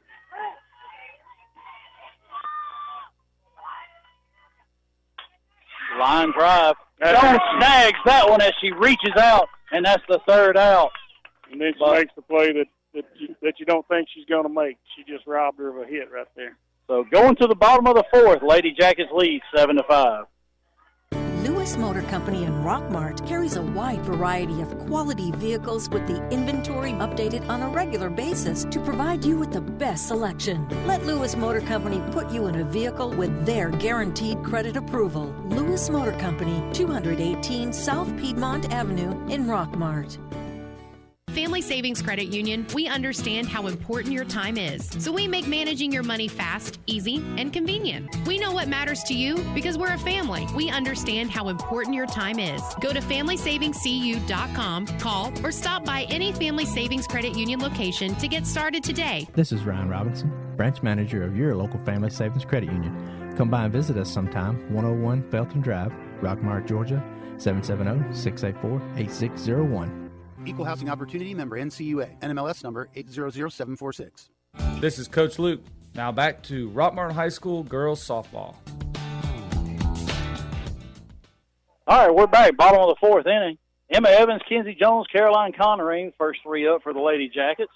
As they lead 7-5, they jumped out to a 5-run first inning, got 2 more in the second, and didn't score in the 3rd. Gave 1 back to Chattooga in the top of the 2nd, 3 in the top of the 3rd, and 1 there in the top of the 4th. And really unearned run there as, a couple of errors, and we're out of the inning if, we just catch the ball there. Yeah, and we don't want to give Thrasher a whole lot of momentum here. We need to get something going. We know she's a good pitcher. She puts a lot of spin on the ball. Well, we've got 7 runs, but we've only got 4 hits on her, and they've made 2 errors themselves. So a lot of walks in that first inning helped with that 5-run inning. We need to put some pressure on her out here. So now Emma Evans steps in. There's a line drive to center, and Martin's going to cut it off and hold Evans to a single, but a big hit by the right fielder and the senior, and now Kenzie Jones is going to step in. A good hard line drive, had a lot of English on it. Yeah, Evans, that left-handed swing she has, she hits a lot in that left center gap, and that's going to run away from that center fielder. Yep, center fielder was lucky it didn't have a little more on it, or she would have been making her way to the fence. So Jones steps in, a 2 RBI double, her last at bat. Evans off and running. Pitcher double clutches, almost hit Thrasher in the head as Evans in with a stolen base. Catcher almost dropped the ball out of her mitt there, so really she should have just held on to that one. She didn't have a shot. So pitch was a ball to Jones. Conring steps in. Now top of the order, Jackets looking to score again here, right in the meat of their order. Changeup, Jones waits on it. High fly ball to left, and Williams makes that catch for the first out. Jones really sat back on it and hit it good, just barely got up under it. That's a hard pitch to do anything with.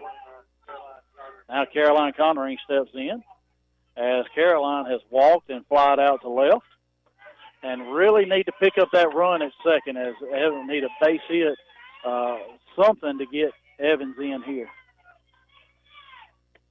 That pitch called strike, knee-high inside corner. Hadn't seen many of those. No. Called for first pitch strike today. Nope. So Caroline's our cleanup batter. She takes that pitch, a called strike on the outside corner. Yep, batting cleanup. Have Caroline Connery. Go to Precious Paws and have your four-legged friends cleaned up by Kelly Taylor and her staff. Precious Paws, 221 South Marble Street, 770-684-2248. 0-2 pitch. Hard hit ball. Single in the 5-6 hole. Williams gets on it quick as it was hit too hard for Evans to score, but Conring with a one-out single. There's a good hard hit. Got a timeout here. Coach Luke's going to bring in. It's going to be Mackenzie Malden. She ran in the first inning for Caroline when she walked. So now first and third, Sam Wolf's up. And really look for Sam to take this first pitch, let Malden get down to second.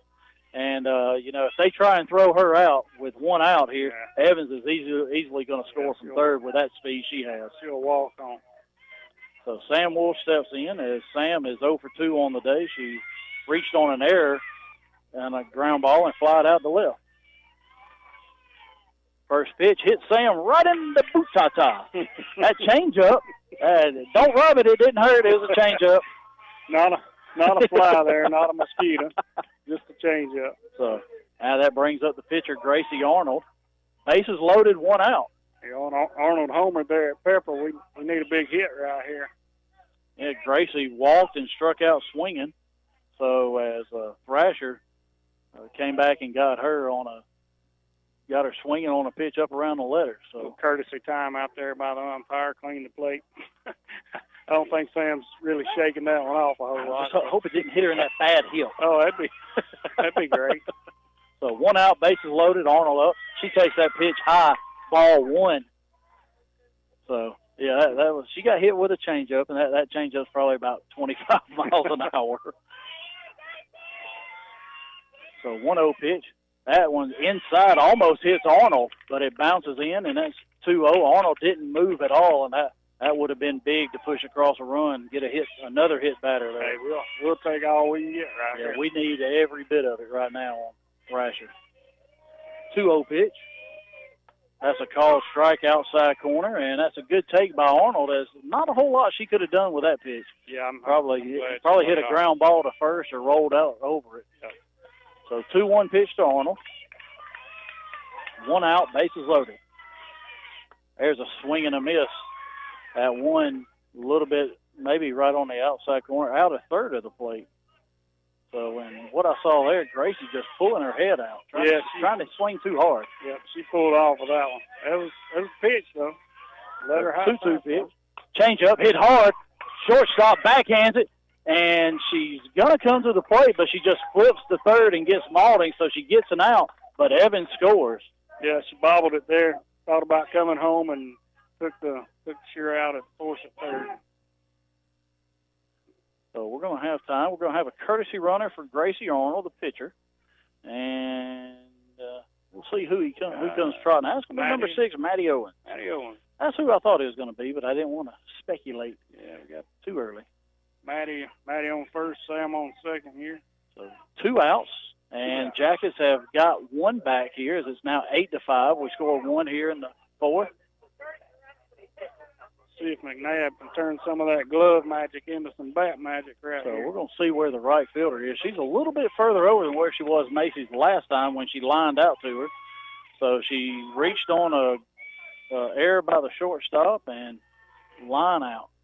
There's one in on her hand. She fouls it off up against the screen. So one strike to McNabb, the senior third baseman today. Macy also plays left field. May even see her do a little catching this year. Yeah.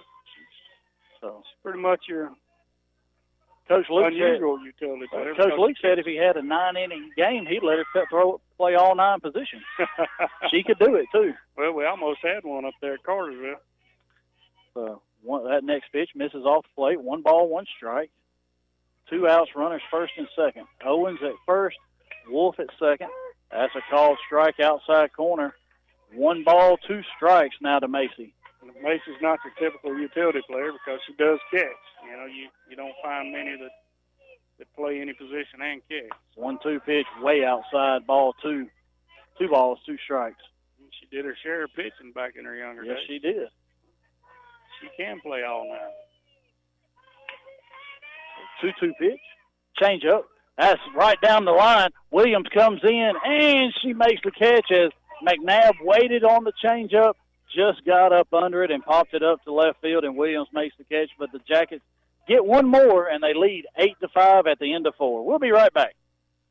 A-Plus Storage Solutions is your local source for the Graceland Portable Buildings. A-Plus Storage Solutions is located at 821 Carsville Highway in Rockmart. A-Plus Storage Solutions is open from 9 a.m. to 5 p.m.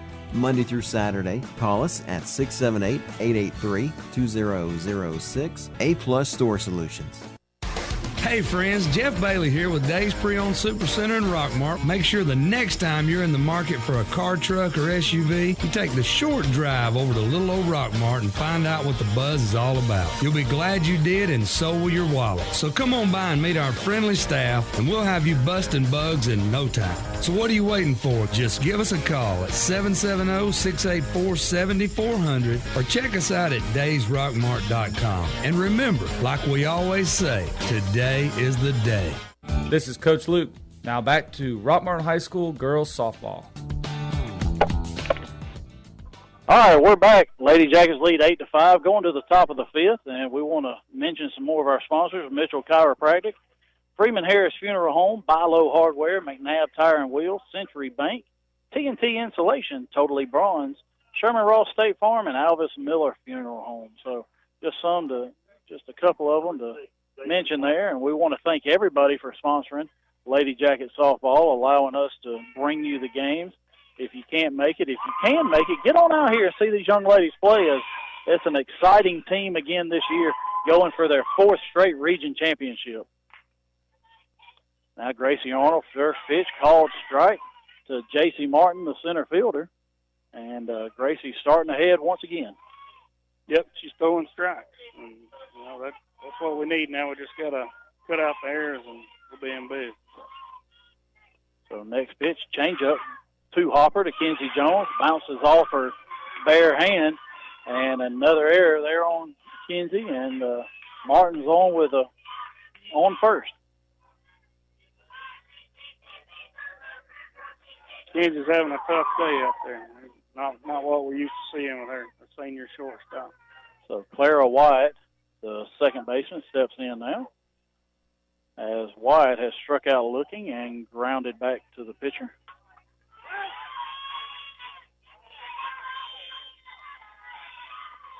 First pitch from Arnold. She squares the bunt, takes a pitch up and away, ball 1. Bunt there. I don't know if that's what she was intending on doing or not. Anna Lewis bringing her sunglasses back. Yep. Just got them.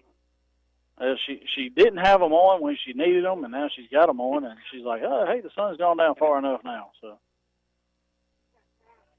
but really the right side of the not sure what. Well, teams is it's one of those rules that is not in the rule book that umpires do. You can't put your sunglasses on the. There's no rule against it. So I don't know why she's got to take them off, but it's shining. I guess it's shining in the umpire's eyes. Yeah. Got a little reflection there, it says. Hopefully she won't need them. Maybe shining in the batter's eyes. How's that? Yeah. So my peanut gallery over here making fun of me. So, all right, 1 ball, no strikes for Wyatt. Runner at first is Martin. Nobody out, top of the 5th inning. She squares the bunt. Yes, she did attempt that. She didn't pull that one back. She didn't pull back. He didn't give it to her. He called it a ball. Luke. Yeah. Yes, she did. There we go. Thank you very much. That was obvious to everybody except for the home plate umpire. Well, I thought the way he blew out of there. I did too. I thought he had it. So now 1 ball, 1 strike. So as both of those pitches from Arnold have been high, Wyatt has squared the bunt both times. Did not pull back in time the second time. 1-1 pitch. Fouled off over the first base dugout. 1-2 now to Wyatt. I'm not convinced she was ever really planning on bunting anyway. I'm not sure. They were thinking about trying to move the runner or what was going on. So, Gracie doing a little gardening out there in front of the rubber, trying to get the dirt just right for her landing foot. 1-2. And the pitch. Low. And 2 balls, 2 strikes now as Caroline stopped that one up, kept it in front of her. Yep, nice shot there. So 2 balls, 2 strikes now to Wyatt. Nobody out. J.C. Martin, the center fielder for the Lady Indians, on first. So 2-2 pitch. There's a foul ball, another one over the first base dugout. And if that goes into the drainage pond, what Monty Owens always says is that's $9 gone. I believe that's $9 gone. Probably $18 the one before it as well. So 2 balls, 2 strikes, and Wyatt and Arnold in a battle right here. Arnold gets her sign. Pitch coming in, inside, up and in, 3-2 now. Up and in. So a little bit too far inside to get her to chase that. So now 3-2 to Wyatt. Payoff pitch here. Now, it'd be interesting to see what Coach Bennett does. He puts Martin in motion right here on this 3-2 pitch. And she is not going. Ground ball to third. McNabb has it. Throws to second to Lewis. And they get the lead runner as Lewis didn't make the throw. Probably wouldn't have got wide anyways. No. Nice. But another nice play by McNabb. Yeah, and a good pitch by Arnold in on the hands. So 1 out. They get the lead runner, and now the catcher, Dooley, comes up as she walked and grounded out to third. That's one of the hardest throws to make from third to turn, throw across your body and make that strike to second. First pitch popped up into the screen and caught by Conrad.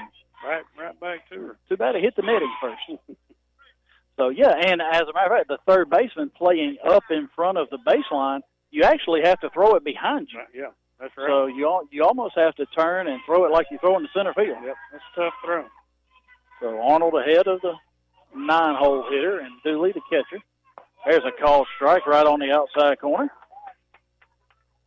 Get a little heat on that one. Yeah, so she fired it up a little bit. Now, with that, we'll see. Gracie does have a pretty decent changeup. She throws it a good bit, or throws it sometimes, not a good bit, throws it at times. So we'll see. Way outside, up and away, ball 1. So 1 ball, 2 strikes. And Wyatt getting a pretty good lead down there at first. And look for Caroline. I think I heard Coach Luke give her the go-ahead to throw behind Wyatt.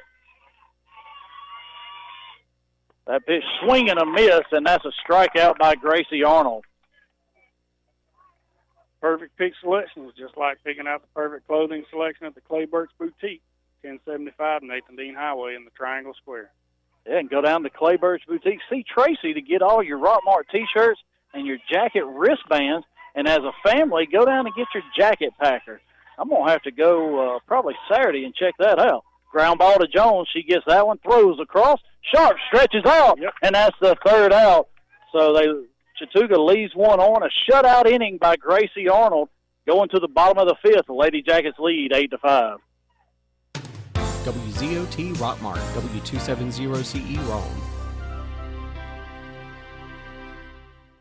Alvis Miller & Son Funeral Home, being the only locally family-owned and operated funeral home in the area, they give wonderful personal attention to you and your family. To find out more about their services, call 770-684-5437 or visit alvismillerfuneralhome.com. Silver Comet Furniture, your one-stop shop for all your furniture and bedding needs. We carry brands such as Ashley, Catnapper, Liberty, and Jameson Mattress Company. That's Silver Comet Furniture, 678-685-4320, 2000 Cedartown Highway in Fish Creek. Are you aware that untreated wood is highly susceptible to termite damage? Are you bothered by other pesky insects like bed bugs, ants, roaches, wasps, and hornets? Call Harrelson Termite and Pest Control for an inspection. They have the experience to handle your pest control needs. Call Harrelson Termite and Pest Control today to schedule an appointment. This is Coach Luke. Now back to Rockmart High School girls softball. Bottom of the fifth inning, Register, Lewis, and teams due up for the Lady Jackets. And, Chris, we heard Coach Luke in his pregame talk about this weekend's JV tournament as they're going to Gold Dust Park in Villa Rica, and the JV's playing 5 games. And they're going to play 2 Friday night and play 3 on Saturday. So, and he talked about how in the past several girls have used that tournament and propelled them into the season. Yeah. Emma Evans, her sophomore year, she went there, had a huge tournament, and really, because of her bat at the bottom of the order, helped the Lady Jackets win the state championship. Yeah, no doubt. I was there watching that. So, take every chance you get. If you're in JV tournament, JV game, whatever, you never know who's looking. So first pitch was a changeup to Register, was a called strike. Try to change up again, was missed high, and then the next pitch, fastball inside, and she grounds out to third. So Register is the first out here in the bottom of the fifth, and now that brings up the senior second baseman, Anna Lewis. Sometimes that's all it takes is a little confidence boost, no matter where the bat comes. And I know he's going to take, a couple of the juniors and Megan Johnson, probably Sarah Beth Frazier, then are going to see time at the varsity level, but they're going to get a chance for, 5 games. Yeah, you can probably get 15 at-bats during that time as Lewis takes ball 1 high and ball 2 low and outside on the changeup. So we see Thrasher still throwing that changeup really anytime she wants to. We've seen Frazier, hit the ball hard, go deep. She just needs to get a few more at-bats behind her and work her way right into the lineup easily. Lewis squares the bunt, pulls back, takes a called strike on the outside corner.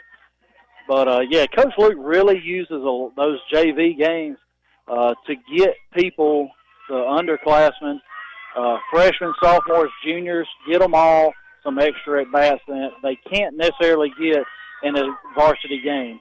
Yeah, and it's hard to get JV games during the season. We've got several teams that we play that either don't have a JV or for whatever reason, So playing 5 games Saturday, but they hadn't really played but a couple of games. I think they had a tournament canceled a couple of weeks ago, didn't they? No, they haven't. They had 2 games scheduled for Saturday right after the first day of school, and Woodland couldn't get enough players. They rescheduled it for later in the year. So Lewis takes the ball outside and then fouls one off, and a 3-2 pitch is ball 4 changeup, 3-2 changeup, and this way high, so Lewis gets a walk. Don't be stuck walking around because your tires are worn. Go see Mac and let him put you on some new treads. McNabb Tire and Wheel, 522 Goodyear Avenue, 770-684-5067. Strange pitch call there. Yeah, well, I think they were confused on the count. Team squares the bunt, takes a pitch knee-high right down the middle, and that would have been a good pitch to bunt. Yeah, and she hadn't thrown that changeup enough for a strike to throw it on 3-2 count. So I'm like you, I think there's some confusion there. Well, and Anna wasn't even sure it was ball 4. There's a 2-hopper back to Thrasher. Lewis is going to get the second, and they just get teams by a step for the second out of the inning. That's probably about the only place she can hit the ball on the field that's going to at least have a chance to get her out anyway. So now Emma Evans steps in, 2 for 2 on the day, as she's got a line drive to center, a bunt single in the first, and a walk. So Emma's up. We got Anna at second, so we need a big 2-out hit here out of Emma to score this run. That pitch way outside, ball 1. Yeah, bottom of the 5th inning here, we're getting late. And like we said earlier, just need to keep extending that lead as we let them, kind of had a big lead, let them back in. Change up, floats across just above the knee for a called strike. So Emma, probably a good take right there. Not a whole lot you could do with that if you're off balance. Now, if you're sitting back waiting on it, you could probably drive that one. 1-1 pitch, change up again, belt high, called strike. So it comes right back-to-back change-ups, and 1 ball, 2 strikes now to Evans. With 2 outs, Anna Lewis is on second. I wouldn't be surprised to see her throw it again. Way outside, ball 2, as that was way off the plate. So the coach wanted it, but it was in the right-handed batter's box. Emma Evans, the left-handed batter. 2 balls, 2 strikes, 2 outs. Anna Lewis at second. There's a changeup, and Evans fouls it off her front foot, and Emma does a good job fighting off that changeup. Yeah, that's a tough pitch. I mean, you got to swing at it with 2 strikes. You don't want to get down there looking, but tough to do anything with it. So now we'll repeat that 2-2 pitch.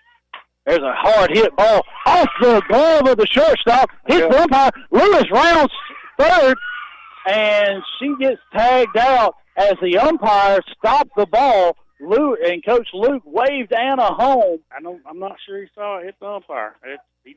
I think he saw it off the glove of the shortstop and thought it was getting into the outfield. Yeah, that was double all over. Yeah, and Anna got thrown out coming to the plate as she was out by 15 feet. So that ends the 5th. Lady Jackets still lead 8-5. We'll be right back after this. From a real Chick-fil-A guest. At Brittany Zillig writes, have you ever had an egg white grill from Chick-fil-A? If not, you're definitely missing out. Egg whites, cheese, and grilled chicken on a toasty English muffin. Hashtag drooling. You pretty much nailed that description. I'll just add, it's the little things like grilled flavor in the morning that jumpstart your day. Share your stories at Chick-fil-A with hashtag the little things. If you are experiencing headaches or back, neck, or leg pain, Dr. Douglas Mitchell can help you get back to your peak performance through modern chiropractic practice, equipment, and technology. Call to schedule a consultation or appointment at 770-684-4963. This is Coach Luke. Now back to Rockmart High School girls softball.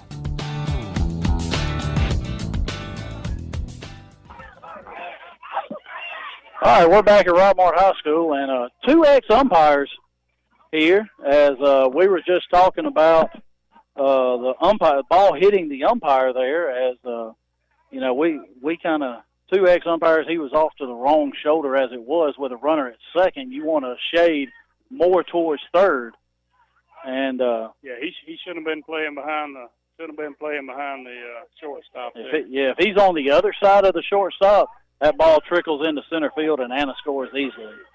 So, a little bit of excitement. Got our warm-ups in. Waiting on the batter here. Yeah, we got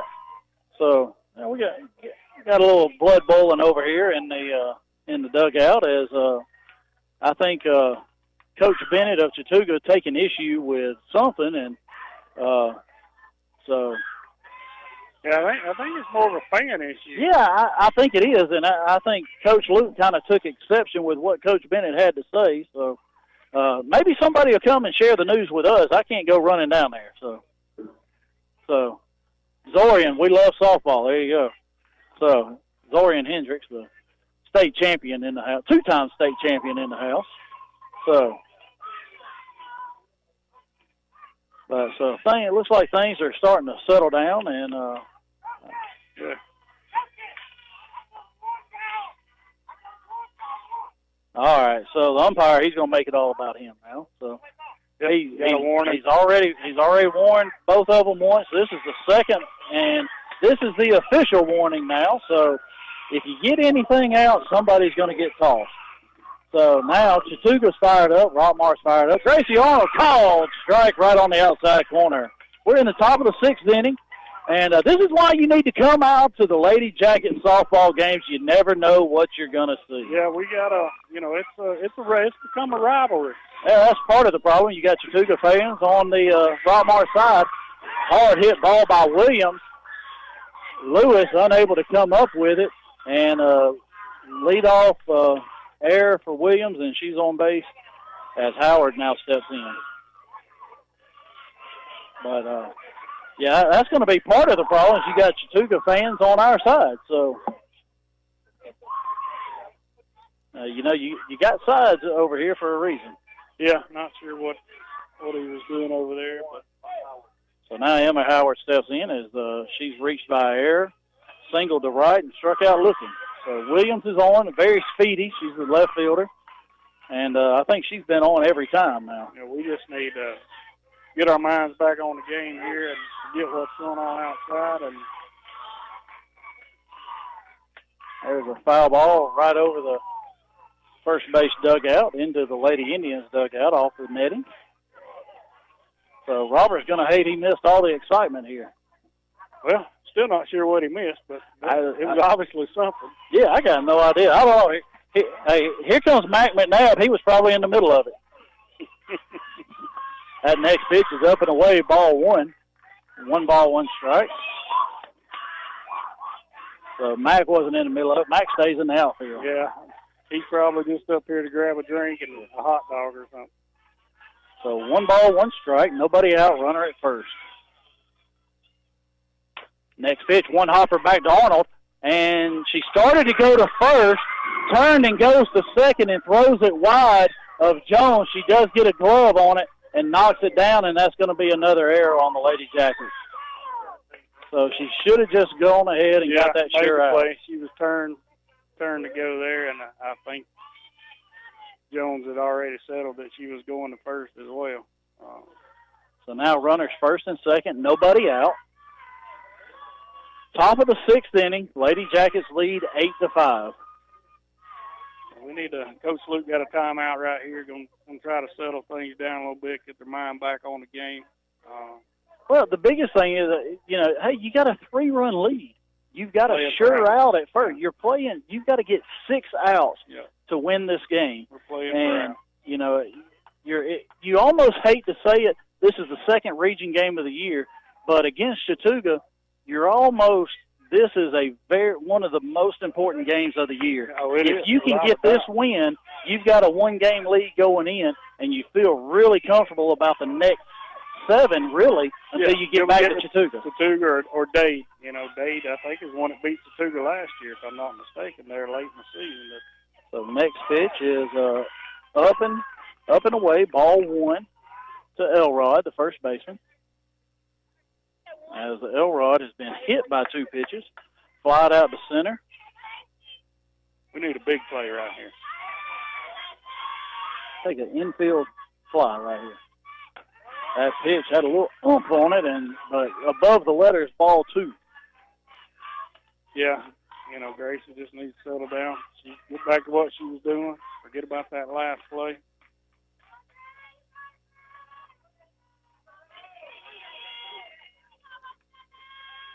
Two-0 pitch. That's a called strike, thigh high right down the middle. Is that a changeup?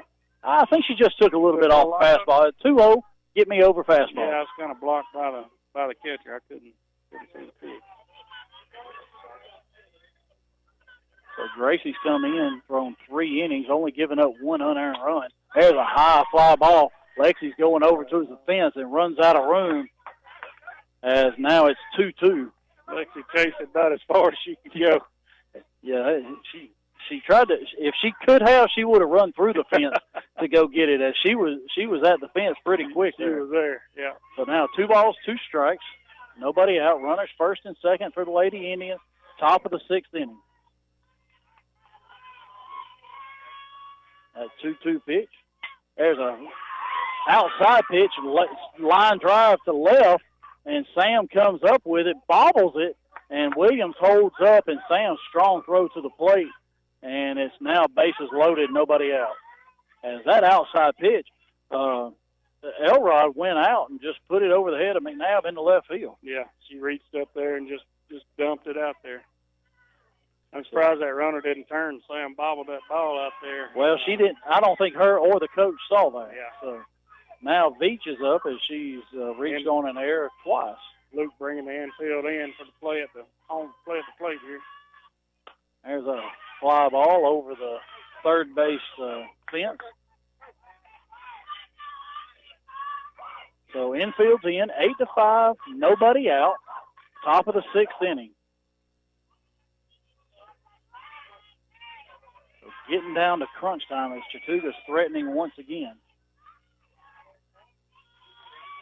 Change up, that ball bounces in. Conrain keeps it in front. 1 ball, 1 strike now.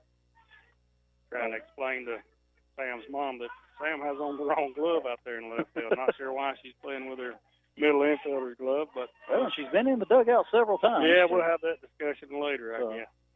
That's probably one of those blonde moments. So 1 ball, 1 strike. There's a ground ball right to Jones. She's coming to the plate, and Conrain has the foot on there, and that's the first out. That's the way you play it. Infield in, 2 hopper to Jones, step and throw. Caroline on the plate for the 4th out at home. So now there's 1 out, and Emma White steps in.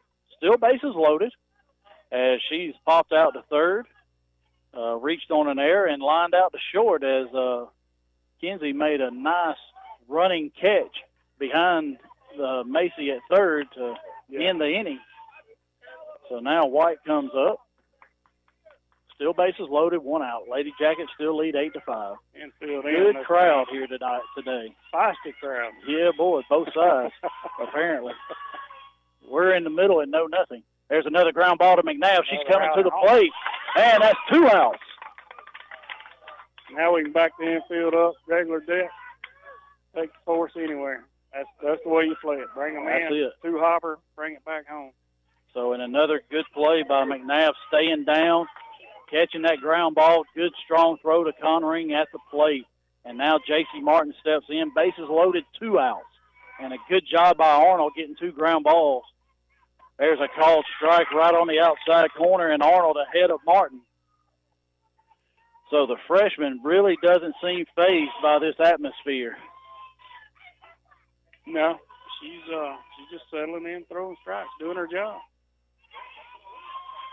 So pitch going away. Called strike on the outside corner. 0-2 now to J.C. Martin. And even with the second base runner telling her, hey, it's going to be outside, giving her that sign. Didn't help right hey, there. You know, in our day, if you did that, you got ear holes. Yeah, next at bat wasn't going to be a good one, was it? So don't do that anymore. And Martin has to chase that one off the plate and fouls it off. So Arnold, 1 strike away from getting out of this bases loaded, nobody out jam. And it would be a shot in the arm. It would be nice.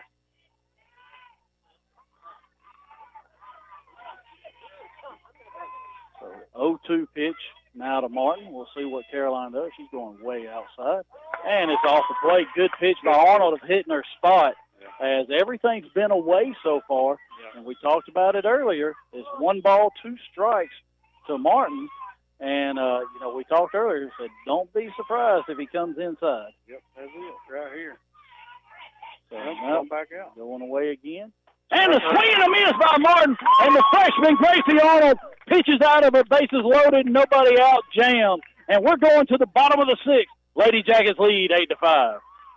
Get your bronze on. Visit Totally Bronze Tanning Salon at 254 West Elm Street in Rockmart to get that beautiful bronze look. Totally Bronze Tanning Salon has a very clean and cool facility with a safe, well-lit parking area. For a quick tan, they have sunless spray tanning. Call them today at 770-684-3003 for an appointment or go by 254 West Elm Street in Rockmart.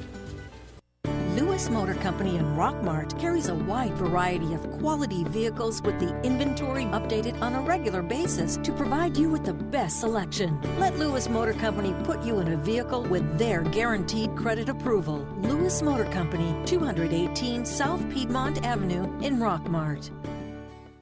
This is Coach Luke. Now back to Rockmart High School girls softball. All right, we're back, bottom of the sixth inning, and we had a strikeout to end the inning, and the excitement, we forgot our Perfect pitch strikeout. strikeout. The perfect pitch selection is just like picking out the perfect clothing selection at the Clay Burt's Boutique, 1075 Nathan Dean Highway in the Triangle Square. Yeah, and don't forget to go down to Clay Burst, get your Rockmart T-shirts, your jacket wristbands, getting ready for the upcoming fall season. Football, got a scrimmage game, 7:30 Friday night right here at the Rock. Softball all fall long through the middle of October, at least hopefully to the end of October, going to Columbus. So now Kenzie Jones, Caroline Conring, and Sam Wolf to lead things off here for the Lady Jackets. Jones hasn't really had the best day in the field, does have a double as that pitch comes inside, ball one, and Kenzie looking to make up for that now. Yeah, we need a good leadoff right here, big hit by our senior. Get something started. Changeup out in front of the plate, fouled off.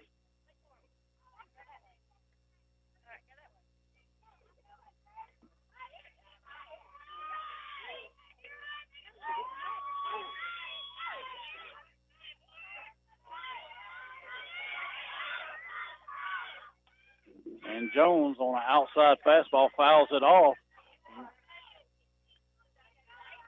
Got to stay back a little bit on that. So now 1 ball, 2 strikes to Jones.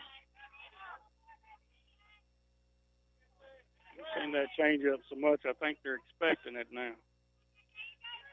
So 1-2. Pitch way off the plate, ball 2.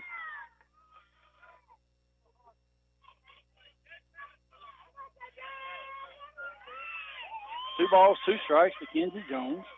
Bottom of the sixth inning. Changeup, waited on. Slowly hit to third. Jones with good speed, just out by a step as Howard throws across the Elrod for the first out. Now that brings up our cleanup batter, Caroline Conring. Batting cleanup, Caroline Conring. Go to Precious Paws and have your four-legged friends cleaned up by Kelly Taylor and her staff. Precious Paws, 221 South Marble Street, 770-684-2248. And Conring steps in as she's flied out the left and singled and walked. So 1 for 2 on the day. And we know one swing of the bat, she can do some damage as she takes that thigh high, maybe outer third or right down the middle. Yeah, that might have been her pitch right there. I don't know. A little like Luke had her taken just from looking down the baseline there. He thinks it was hers too. Now I'd be expecting a changeup, and it's not. Fastball off the plate. But I would definitely be sitting on a changeup here, this pitch or the next one. Oh, no doubt. So we know what kind of power this young lady has, as she's already hit 1 on the year. There's a changeup. Oh, and it floats across thigh high, as I think she really had it timed up, but wasn't sure. You know, that was really just good discipline on her part. That's not something with one strike that she wants to swing at. 1-2. And there's a high fly ball, not too deep. Martin camps out under it and reaches up and puts it away for the second out. And Caroline just missed that. Yeah, she did. I still think that first pitch was hers. So now Sam Wolf steps in, and she's 0 for 2 on the day.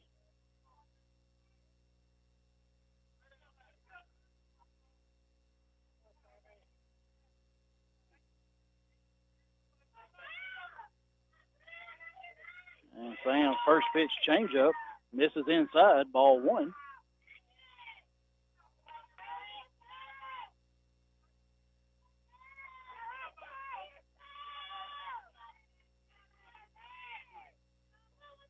Next pitch, fastball, a little looper out to the shortstop, and Thrasher gets the Lady Jackets 3 up, 3 down, only throwing 11 pitches.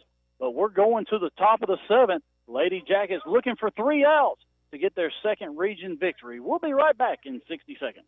Family Savings Credit Union, we understand how important your time is. So we make managing your money fast, easy, and convenient. We know what matters to you because we're a family. We understand how important your time is. Go to FamilySavingsCU.com, call, or stop by any Family Savings Credit Union location to get started today. This is Ryan Robinson, branch manager of your local Family Savings Credit Union. Come by and visit us sometime, 101 Felton Drive, Rockmart, Georgia, 770-684-8601.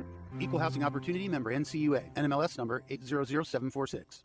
A-Plus Storage Solutions is your local source for the Graceland Portable Buildings. A-Plus Storage Solutions is located at 821 Carswell Highway in Rockmart. A-Plus Storage Solutions is open from 9 a.m. to 5 p.m. Monday through Saturday. Call us at 678-883-2006. A-Plus Storage Solutions. This is Coach Luke. Now back to Rockmart High School girls softball. All right, we're back. Top of the seventh inning. Jeff Sharp, Chris Wolf, and Gracie Arnold has come in, and Emily Redsher through the first 2 innings. Gracie's come on and thrown 4 spectacular innings. Gave up 1 run, nothing earned, no walks, and 2 strikeouts. So Gracie really, in to close this game out, and she starts wide off with a strike on the outside corner right at the knees. So we've got 8-9-1 up here. Looks like a pinch hitter on deck there, and Kaylee Byers for Chattooga. There's a line drive to center and a leadoff single for Wyatt to start the Lady Indians. And that's really one of the first hard-hit balls they've got off Gracie today. Yep, that is probably one of the better hit balls they've had all day. So now Byers is going to come in and hit for the catcher, Grace Dooley. So you got the top of the order waiting on deck in Hannah Thrasher. So, and really, Thrasher really hasn't hurt us. It's the 2-hole hitter, the left-handed Katie Williams. So that's right. That's really, after that, I feel pretty good. If, we need to get an out right here, don't let those next 2 hurt us, and then I feel pretty good after that. So Gracie just needs to keep pitching ahead. Let her defense work. They've made some errors today, but they know they're capable of making the plays as well. First pitch, called strike. Caroline was come up with it, and it popped out of her glove, and that's going to be a pass ball. Came up to throw and came up a little too quick.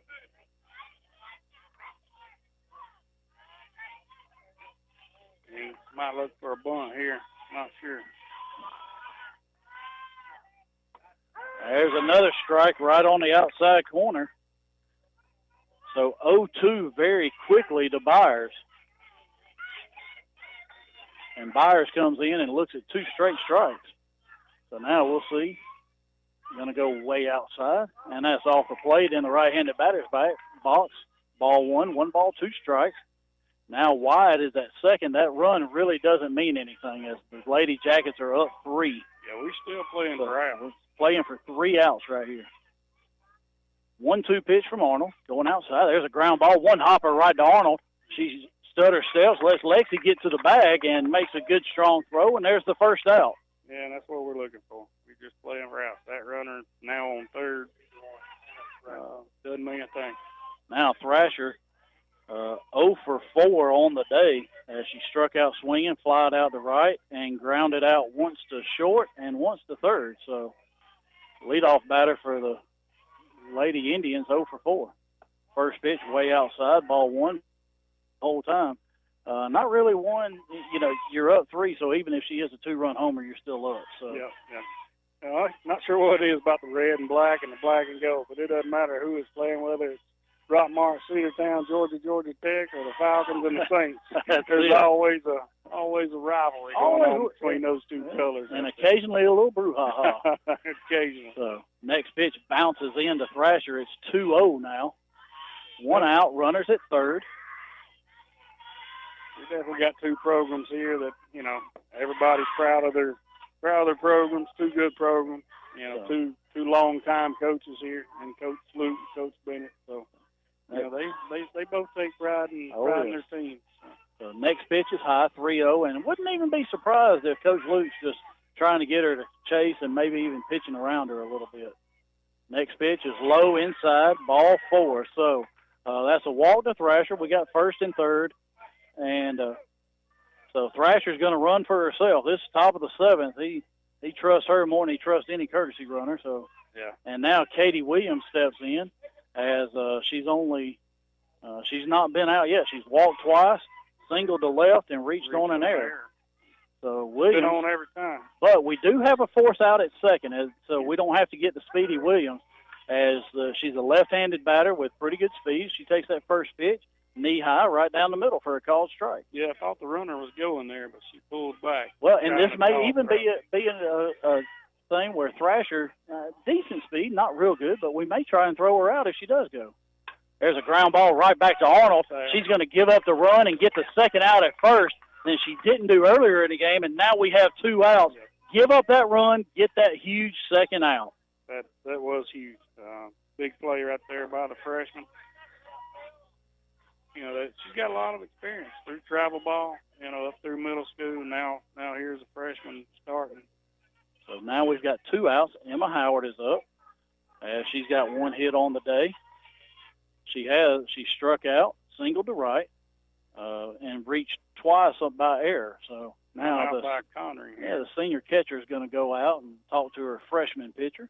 You got 3 other seniors, 3 other seniors joining in. So outside of Gracie, you got 5 seniors on this infield. Senior heavy there.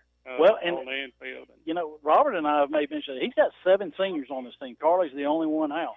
So you've got a lot of leadership. You know, it's something that he really hasn't had. He's got 7 seniors, 4 juniors. He's got 21 on the team. So more than half of his team is upperclassmen, something that he very rarely has. So that first pitch from Howard, pop up, Lexi Sharp, camps out under it, and catches it. And that's the 3rd out of the game. And the Lady Jackets come away with an 8-6 region victory over the Chattooga Lady Indians. And this here on their home field is something these ladies have really been going for, because last year when Chattooga came here and beat us 4-3, they cheered all the way off the field, on the bus, and all the way off campus. So now I'm sure you're going to see some good sportsmanship, but these Lady Jackets, this is a game they definitely wanted. Yeah, last year definitely left us with a bad taste in their mouth when they pulled out of here. But, you know, we've had a target on our back. We've got a target on our back, you know, and that's just to be expected. You know, when you're winning, everybody's after you. That's right. So everything looks kosher on the field. We're going to throw it back to Brian for 2 minutes back at the studio. I know we've got the coaches show waiting, but we're going to have Coach Steve Luke here right after he gets through talking to his ladies after this 8-6 region victory. The Lady Jackets go to 4-0 on the year, 2-0 in region play. We'll be back in 2 minutes. Freeman Harris Funeral Home, the funeral home that has been providing a strong arm for our friends and neighbors to lean on for the past 76 years. We are proud of the young folks of our community and wish for them success on the field and off. Freeman Harris Funeral Home, Rockmart's very own. Buy Low True Value, 308 Nathan Dean Parkway in Rockmart invites you to come by and watch the inventory grow every day. We're the home of the Garrett Brothers Sawmill. Our family has been processing and selling our country's greatest renewable resources for over 100 years. Like us on Facebook or give us a call at 770-684-5075. Go to the experts at McNabb Tire and Wheel. We install truck lifts and truck accessories. We offer full tire service and alignment. AC and complete service is available. 522 Goodyear Street, Rockmart. Phone 770-684-5067 today. Hey folks, this is your old buddy Bill Sherfsey, General Manager of All Star Motors. See Donis Baines for a great deal on a new pre-owned vehicle and drive it home today. Good credit, bad credit, no credit. Your job is your credit. And remember, All Star Motors, where every day is an all-star day. Also, check us out at www.allstarmotorco.com. And we have that unforgettable phone number, 770-684-CARS. That's 770-684-2277.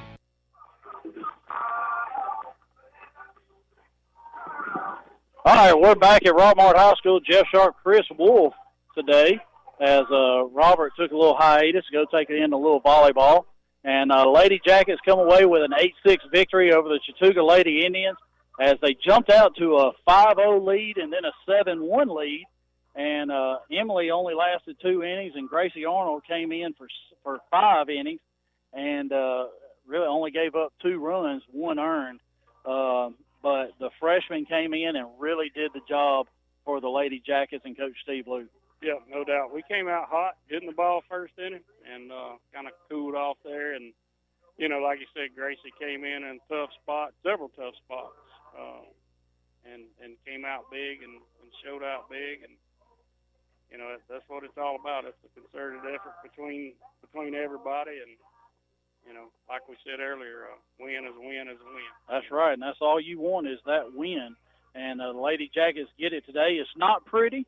The Lady Jackets score 8 runs on 6 hits, 3 Chattooga errors, and the Lady Jackets make 7 errors. So the Chattooga's line, they get 6 runs, 4 hits on 3 errors, and Rockmart 8 runs, 6 hits, 7 errors. So the pitching bailed out the defense. The bats started out hot, which we got helped by Thrasher, a lot of walks in that first inning. And, you know, we come away with an 8-6 victory. Yeah, looking at that bottom line, you know, it doesn't paint a pretty picture, but, you know, in the win-loss column right now, especially against Chattooga, probably, like we talked earlier, the toughest competition in our region, unless there's somebody out there we yet don't know about. But, you know, we'll take this win, and I'm sure ladies will be working on some stuff tomorrow and probably Friday, and look back to next week, getting started again and some more region action. Yeah, the varsity's pretty much, they're going to be off until next Tuesday, and trying to get Max Preps updated here. So next Tuesday, they will be on the road at Armurchie, I believe. Yeah. I've got it written down right here. Here we go.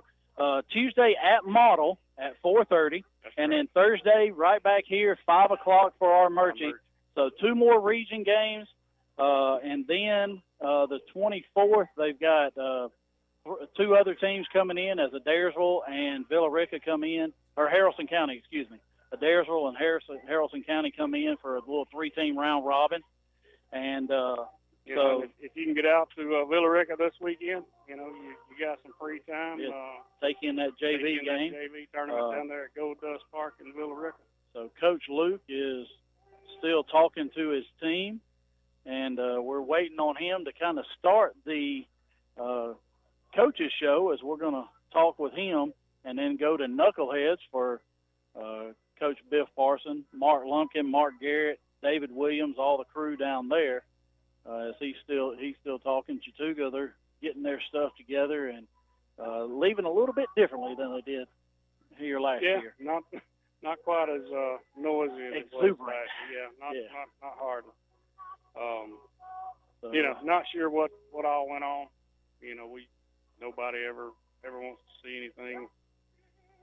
Luckily, I think it was just more passion, more, you know, than it was tempers or anything like that. So. This is the All-Star Post-Game Show, and we're going to take 60 seconds and be right back with Coach Steve Luke. Hey folks, this is your old buddy Bill Shurfsey, General Manager of All-Star Motors. See Donis Baines for a great deal on a new pre-owned vehicle and drive it home today. Good credit, bad credit, no credit. Your job is your credit. And remember, All-Star Motors, where every day is an All-Star Day. Also, check us out at www.allstarmotorco.com. And we have that unforgettable phone number, 770-684-CARS. That's 770-684-2277.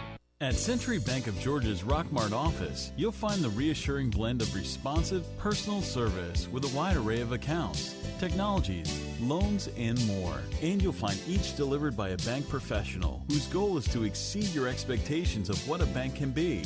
We invite you to discover all we are today. Your local choice for community banking. Go Jackets. Century Bank of Georgia, Rockmart. We want to be your bank. Member FDIC and Equal Housing Lender. Are your power bills way too high? Are you staying cold in the winter? Maybe it's time you contact your local insulation dealer, Timmy Montgomery, for insulation inspection. TNT Insulation can handle all your insulation needs from new home construction to general repair. TNT Insulation also specializes in spray foam insulation. Stop by to see them at 562 Pea Ridge Road in Rockmart or give them a call at 770-684-1887.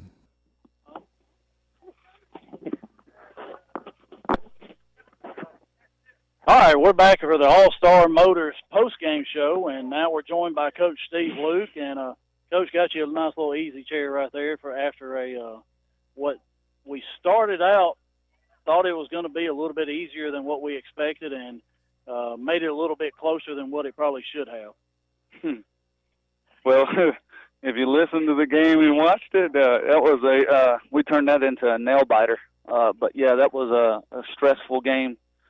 A lot of bad things happened, a lot of good things. I mean, we're be honest with you, we that's a lucky win for us because it could have gone either way. But the girls hung in there. It's probably the worst defense we played, and a lot of mistakes all over the place. I thought we had some great at bats early in the game that we were locked in, and then we kind of got away from our game plan and missing signs and take signs. And you know, as Monty said it, I can't really say it exactly how he said it.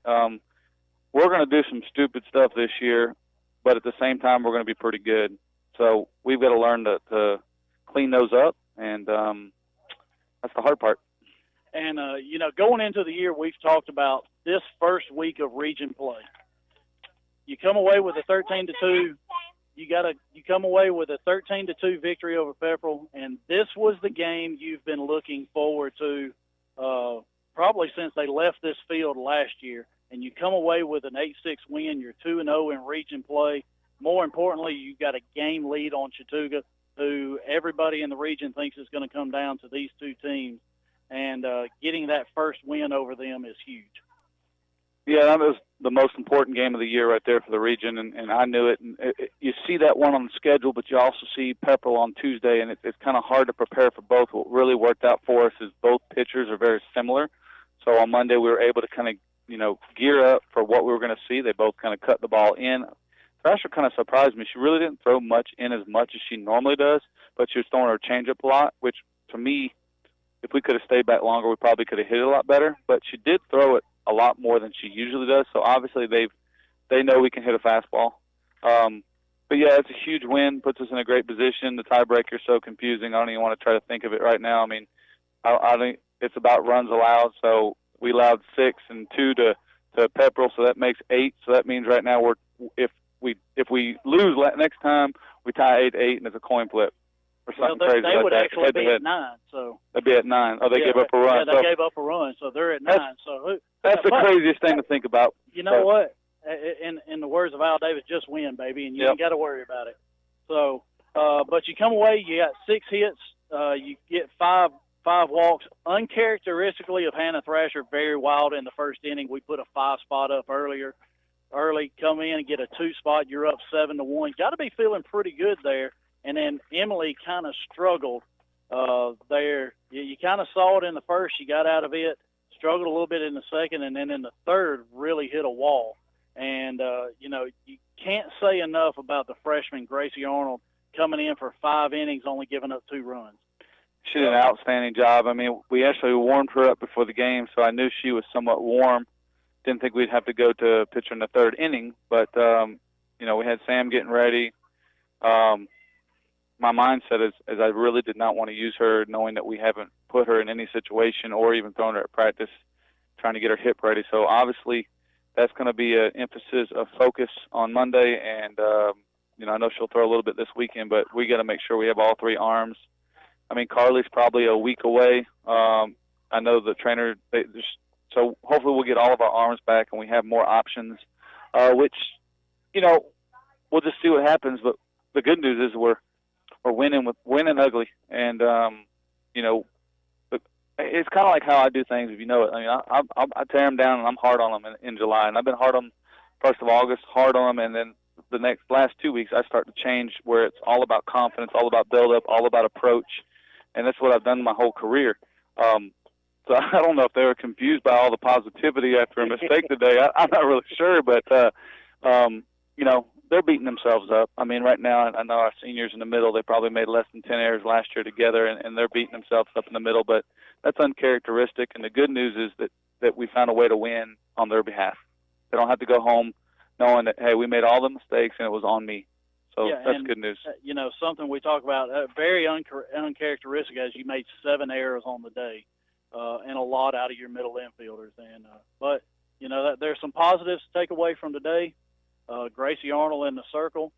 McNabb at third. I think she made played, every She play. played amazing third base. And that was, you know, she right now is probably our top third baseman. Been there. She's done it. She knows. She's got the experience. And we're going to have some decisions to make coming up. So, I mean, it's, you know, she did a good job. I wanted to put her there in this game just for pressure reasons. And went with my gut there, and she did a fantastic job. Told her after the game. I mean, those plays were game savers. She did the play throwing home on the force out. A lot of people just go to first on that. That's instincts on her, and it just says a lot about what she did. Not only that play, that she had first and third. She comes home, Carolina makes that, and a perfect beautiful throw. The runner slid right into it. So well, they're on me at Knuckleheads about here. So, but Coach, you know, we know you got some region games coming up. Not going to be near as tough as this. Still got some kinks to work out in your lineup, fielders. So you've got some easier games, even though they're region games, than you can kind of work with there. Definitely. I mean, and tomorrow we're at Billerica for a JV tournament, and honestly, I really enjoy that tournament because it gives the kids that you have on your bench an opportunity to get some reps, get some hits, get some at-bats, play some defense, look at some of our young pitchers, and we always find a diamond in the rough out of that tournament. Always do. Well, Coach, congratulations. 4-0 on the year, 2-0 in region play. More importantly, a win over Chattooga and Pepperell this week. And, you know, a great week of Lady Jacket softball. And so for Coach Luke, Chris Wolf, I'm Jeff Sharp. We're going to take things to Knuckleheads for the Coaches Show. Our time is up. We thank you for yours.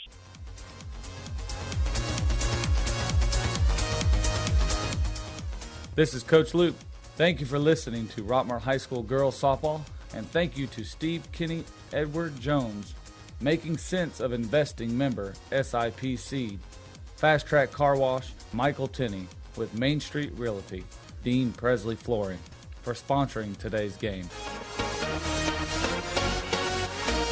A+ Storage Solutions is your local source for Graceland Portable Buildings. Graceland Portable Buildings can be equipped with a radiant barrier that reflects 97% of the sun's radiant heat. Come by and see us. We also sell R&B metal structures, carports, garages, and much more. We're located at 821 Cartersville Highway in Rockmart. Our kitchen is where our life happens. It's the heart of our home. It wasn't always perfect, but now it is, thanks to a home equity line of credit from Family. I just love my kitchen. Use the equity in your house to love your home with Family Savings Credit Union. Visit FamilySavingsCU.com. Equal Housing Opportunity member NCUA. NMLS number 800746. It's the Rockmart Yellow Jackets Coaches Show here on WZOT. Coming to you live from Knuckleheads in downtown Rockmart.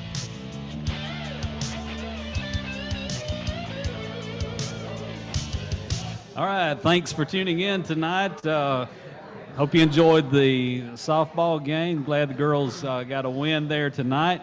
And you heard a lot there from Coach Luke and Jeff Sharp, giving you the play-by-play of what happened in the game. But we're live here at Knuckleheads and getting this show underway. I'm Mark Lubkin along with Michael Gravitt and David Williams, and we've got the cross-country team on with us tonight.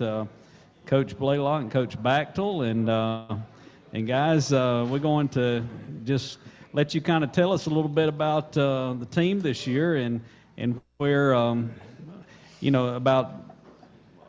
I know you lost some last year to graduation, and just how the team's doing this year, Coach. Yeah, I think we're actually in very good shape as far as the runners we had coming back. We lost a couple. seniors. This year we have one senior, and so it's a pretty veteran team coming back with the addition of a few freshmen and some add-ons from there. So I think, as far as that goes, we're pretty strong, with experienced runners. So that's always a plus. And then you're looking at losing one senior this year and the whole bunch coming back again. So I think the next couple of years, we should do very well. So, Coach, this is David Williams. Good to be here with you tonight on the Rockmart High School Coaches Show. We got several of your athletes here with you tonight as well, and we'll talk to them as we go through the program. And but you've got the season is getting kicked off right now, correct? And got a meet coming up in a few weeks. Tell us about the preparation leading up to your first meet. Well, our preparation really started June 4th, I think, was our first day of summer practice, and we had a really good turnout, probably close to 18 athletes coming out for summer workouts, which was tremendous. And, you start putting the work in the summertime, school starts, mandatory practice. Of course, we've been hit hard with the heat this week, but training's been going very well. And I think, the first race is always telling. How we're going to perform is really up to their mindset and, again, what training that they bring into the season. You talk about the heat. I know the heat index, when it reaches a certain point, everybody has to come in. You have to stop practicing. How are you guys dealing with that? Say if a meet was coming up and the heat index was too high, what would they do? Luckily, we run on Saturday mornings, and so we shouldn't face that during the season per se. But I mean, as of right now, we had to go inside one day. We limit what we do outside, and we split time, in and out. It's kind of a chess game right now, figuring it out. But you have to do what you have to do to keep the athletes safe and hydrated and so forth. So lose a little training time, but hopefully it cools off soon and we get that back.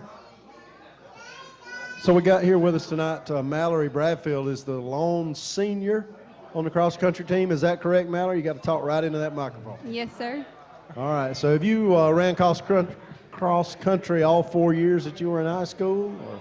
Yes, I've run cross-country since I was in the 7th grade, so. All right.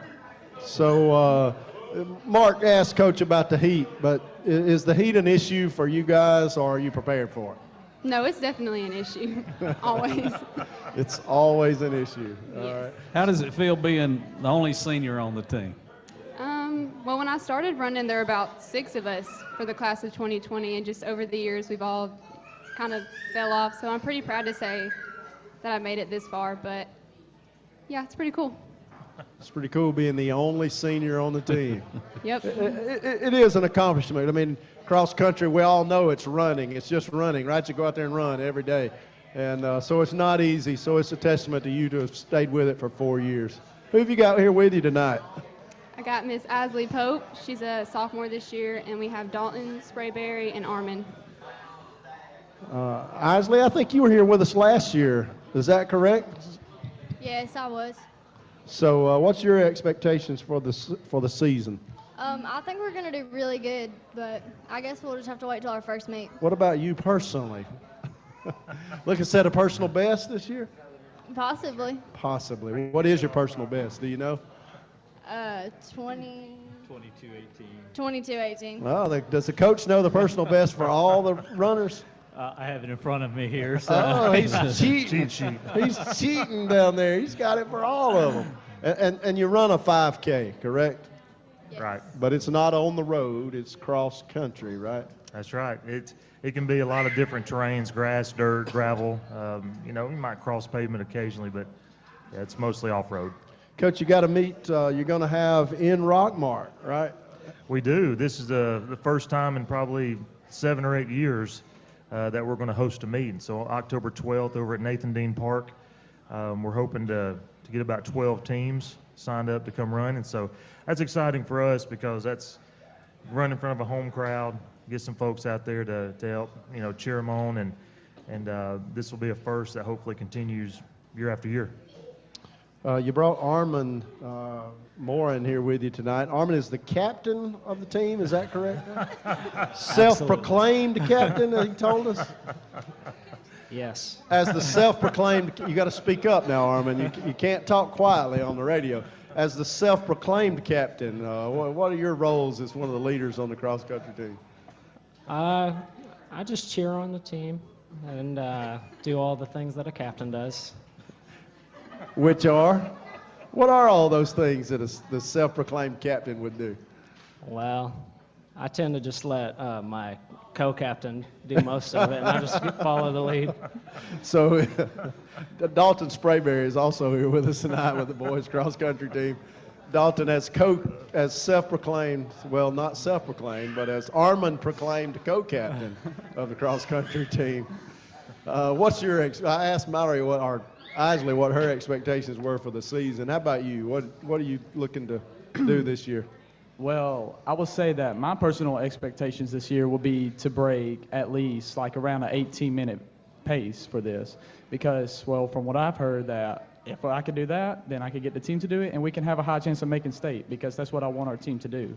Because for these past few years, as what I've known, or from last year at least, we didn't make state. We came low in region. I really do want to redeem ourselves from that. So is 18 minutes kind of the high water mark that kind of separates the teams that make state from the teams that don't? Yeah, there's about 17, 18 minutes you'll place very high at state. 18 to 19 is really where, as an average, where I want the boys to be this year so that we can go to state.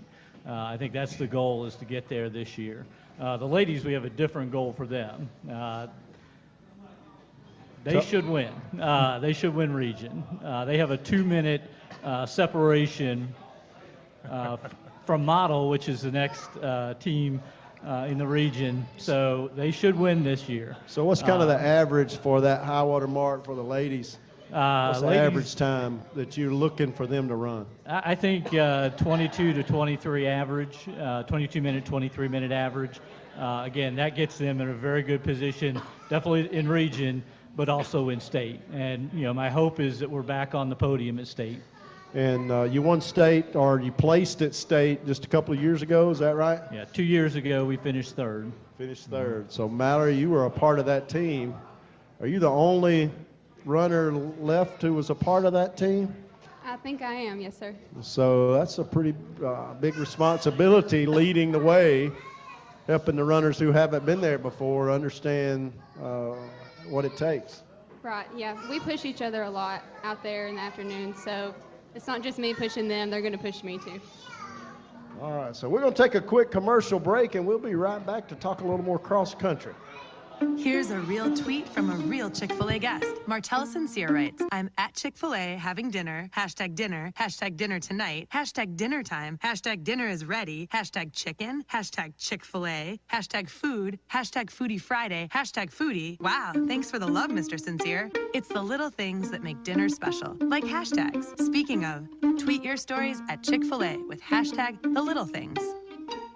Lewis Motor Company in Rockmart carries a wide variety of quality vehicles with the inventory updated on a regular basis to provide you with the best selection. Let Lewis Motor Company put you in a vehicle with their guaranteed credit approval. Lewis Motor Company, 218 South Piedmont Avenue in Rockmart.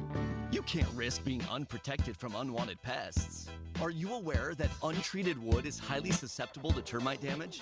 Are you bothered by other pesky insects like bed bugs, ants, roaches, wasps, and hornets? If so, call Harrelson Termite and Pest Control for an inspection. Being the largest pest control company in Polk County, they have the experience to handle your pest control needs. Call today at 770-684-1488 to schedule an appointment.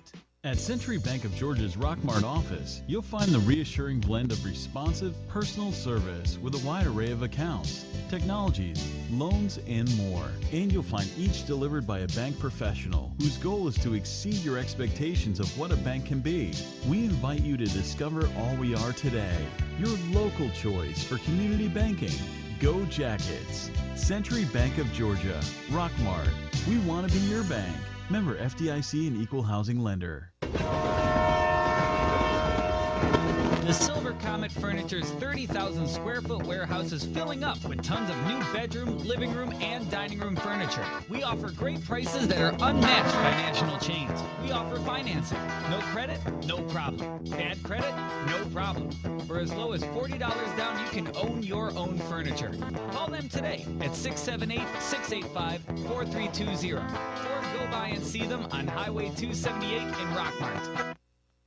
Is your thermostat breaking your wallet each month? The reason could be your home is not adequately insulated. Have the experts at TNT Insulation help put money back in your pocket. Call Tim Montgomery today at 770-684-1887 to schedule an inspection. TNT Insulation can handle all your insulation needs, and they specialize in spray foam insulation. Get your bronze on. Visit Totally Bronze Tanning Salon at 254 West Elm Street in Rockmart to get that beautiful bronze look. Totally Bronze Tanning Salon has a very clean and cool facility with a safe, well-lit parking area. For a quick tan, they have sunless spray tanning. Call them today at 770-684-3003 for an appointment or go by 254 West Elm Street in Rockmart. A-Plus Storage Solutions is your local source for Graceland Portable Buildings. Graceland Portable Buildings can be equipped with a radiant barrier that reflects 97% of the sun's radiant heat. Come by and see us. We also sell R&B metal structures, carports, garages, and much more. We're located at 821 Cartersville Highway in Rockmart. It's the Rockmart Yellow Jackets Coaches Show here on WZOT. Coming to you live from Knuckleheads in downtown Rockmart. All right, thanks for tuning in tonight to the Coaches Show, and got the cross-country team here with us, and the self-proclaimed captain of the team here. What about this, you singing during practice? When they told me to ask you about that. I just bring up the spirits of everyone. Make them all happy to be there. Give them entertainment. They all love it so much. They tell me all the time. All right. Michael? Coach, you talked about at the beginning of the season. Where do you guys run first? So we run first meet August 31st, and that's down at Central Carrollton. It's actually at Central Middle School, but the high school there is the host. We changed our schedule a little bit this year, not running so many big meets, but doing some smaller meets. But we are keeping the Carrollton race, which is the state course. It's a little practice there. We're going back to Darlington. That's usually an annual trip. So changed it up a little bit, but got some familiar races as well. So how many meets will you run in? How long does the season last? Begins at the end of August. When will it end with state? So it'll last the first weekend of November is when state is. So last couple months, actually 3 months, and then a region will be at the end of October over at Georgia Highlands. We have a meet just about every Saturday beginning August 31st? Got a few weeks off. Okay. Build those in. We run 6 regular season meets. Okay. So. Any of those during the week? No, all on Saturday except for our region meet. Okay. We run that on a Tuesday. And how many students are running on the cross-country team this season? Yeah, we have 21 athletes this year. I'm not sure how that splits between the guys and the girls. I think it's 11 boys, 10 girls, if I remember correctly. And from a scoring standpoint, they'll take the 5 best scores or 4 best scores, or it's the top 5 score the meet, and then the next 2 place, which means they displace other runners on other teams, so they can actually make a difference in the outcome. Is that the top 5 boys and the top 5 girls? Yeah, they run separate. It's that's the only positions that scores, the top 5, and you score the place you finish. Add them all up, and that's your team score. All right, we've kind of heard your personal best. What about the rest of you guys here? So Isley already told us hers, or she let the coach tell us hers. Mallory, do you know yours? My season's best last year was around 23:03, but I have run sub 22 before. Sub 22? Yes. All right. So like 22:20 something, I think, sophomore year. Okay. How about you, Armin? My personal record is about 20 minutes, 50 seconds. Mr. Sprayberry? He's wanting to get into the 18s consistently. Yeah, What's your personal best so far? My personal best so far is 1958, and I broke that at my first race, actually, to be honest. My first race I ever ran, which was at Ridgeberry. Ridgeberry, yeah, that's what it was at. But Dalton had a tremendous track season. Ran a 5-10 mile, really improved year over year, going from a freshman to a sophomore year. So the team has worked hard all summer in the heat. How many days a week did they practice this summer? We went 4 a week. We offered 2 practices. That's something new we did this year to try to beat the heat. We went at 7 in the morning, or you can come at 6:30 in the evening. Okay, so they've worked hard all summer, running every day now during the week? Yes. Leading up to the first meet of the year, August 31st. That's right. So, Coach, we wish you all the luck. And, guys, we hope that you do get your personal best this season, get down below into that 18 range and down back to 22, Mallory. We'll be looking for that. And so good luck. If we don't see you again, hopefully we'll talk to you again when you win state at the end of the season, at least one more time when you win state. And, guys, you got to follow these girls back on the podium at least, okay? All right, so we'll be watching what the track team or the cross-country team does this season. Appreciate you joining us tonight on the Coaches Show here at Knuckleheads. So stay tuned. We're going to take a commercial break, and we'll be right back. We're going to talk to Coach Biff Parson and some of his other football coaches about last week, and then we'll get into a little bit of what's going to take place tomorrow night. So stay tuned. It doesn't matter if you're a weekend warrior or a star under the local lights. Floyd Physical Therapy and Rehab is here to keep you healthy on and off the field. Our licensed and certified therapists and trainers provide quality health care designed to get you back on your feet. Our urgent care offices are conveniently located where you work and play. Floyd Physical Therapy and Rehab offers the experience and technology needed to get you back in the game. Find out more at floyd.org. What kind of cake will they serve at your retirement party? Chocolate? Red velvet? Because whether you plan to retire in 15 years or 50, a State Farm agent can help you take charge of your retirement and help make it seem like, well, a piece of cake. Sherman Ross State Farm Insurance, here to help and serve you. Call them today at 770-684-3500. Buy low, true value. 308 Nathan Dean Parkway in Rockmart invites you to come by and watch the inventory grow every day. We're the home of the Garrett Brothers Sawmill. Our family has been processing and selling our country's greatest renewable resources for over 100 years. Like us on Facebook or give us a call at 770-684-5075. Our kitchen is where our life happens. It's the heart of our home. It wasn't always perfect, but now it is, thanks to a home equity line of credit from family. I just love my kitchen. Use the equity in your house to love your home with Family Savings Credit Union. Visit FamilySavingsCU.com. Equal Housing Opportunity member NCUA. NMLS number 800746. Here's a real tweet from a real Chick-fil-A guest. T-La-Lay31 writes, having dinner with my little buddy at Chick-fil-A and he found the slide. We may never leave. Aw, sounds like fun, T. It's the little things that bring kids to the dinner table. Now, getting them off the slide, that's another story. May we suggest nuggets and dipping sauce? Tweet your stories at Chick-fil-A with #TheLittleThings. Lewis Motor Company in Rockmart carries a wide variety of quality vehicles with the inventory updated on a regular basis to provide you with the best selection. Let Lewis Motor Company put you in a vehicle with their guaranteed credit approval. Lewis Motor Company, 218 South Piedmont Avenue in Rockmart. You can't risk being unprotected from unwanted pests. Are you aware that untreated wood is highly susceptible to termite damage? Are you bothered by other pesky insects like bed bugs, ants, roaches, wasps, and hornets? If so, call Harrelson Termite and Pest Control for an inspection. Being the largest pest control company in Polk County, they have the experience to handle your pest control needs. Call today at 770-684-1488 to schedule an appointment. At Century Bank of Georgia's Rockmart office, you'll find the reassuring blend of responsive, personal service with a wide array of accounts, technologies, loans, and more. And you'll find each delivered by a bank professional whose goal is to exceed your expectations of what a bank can be. We invite you to discover all we are today. Your local choice for community banking. Go Jackets. Century Bank of Georgia. Rockmart. We want to be your bank. Member FDIC and Equal Housing Lender.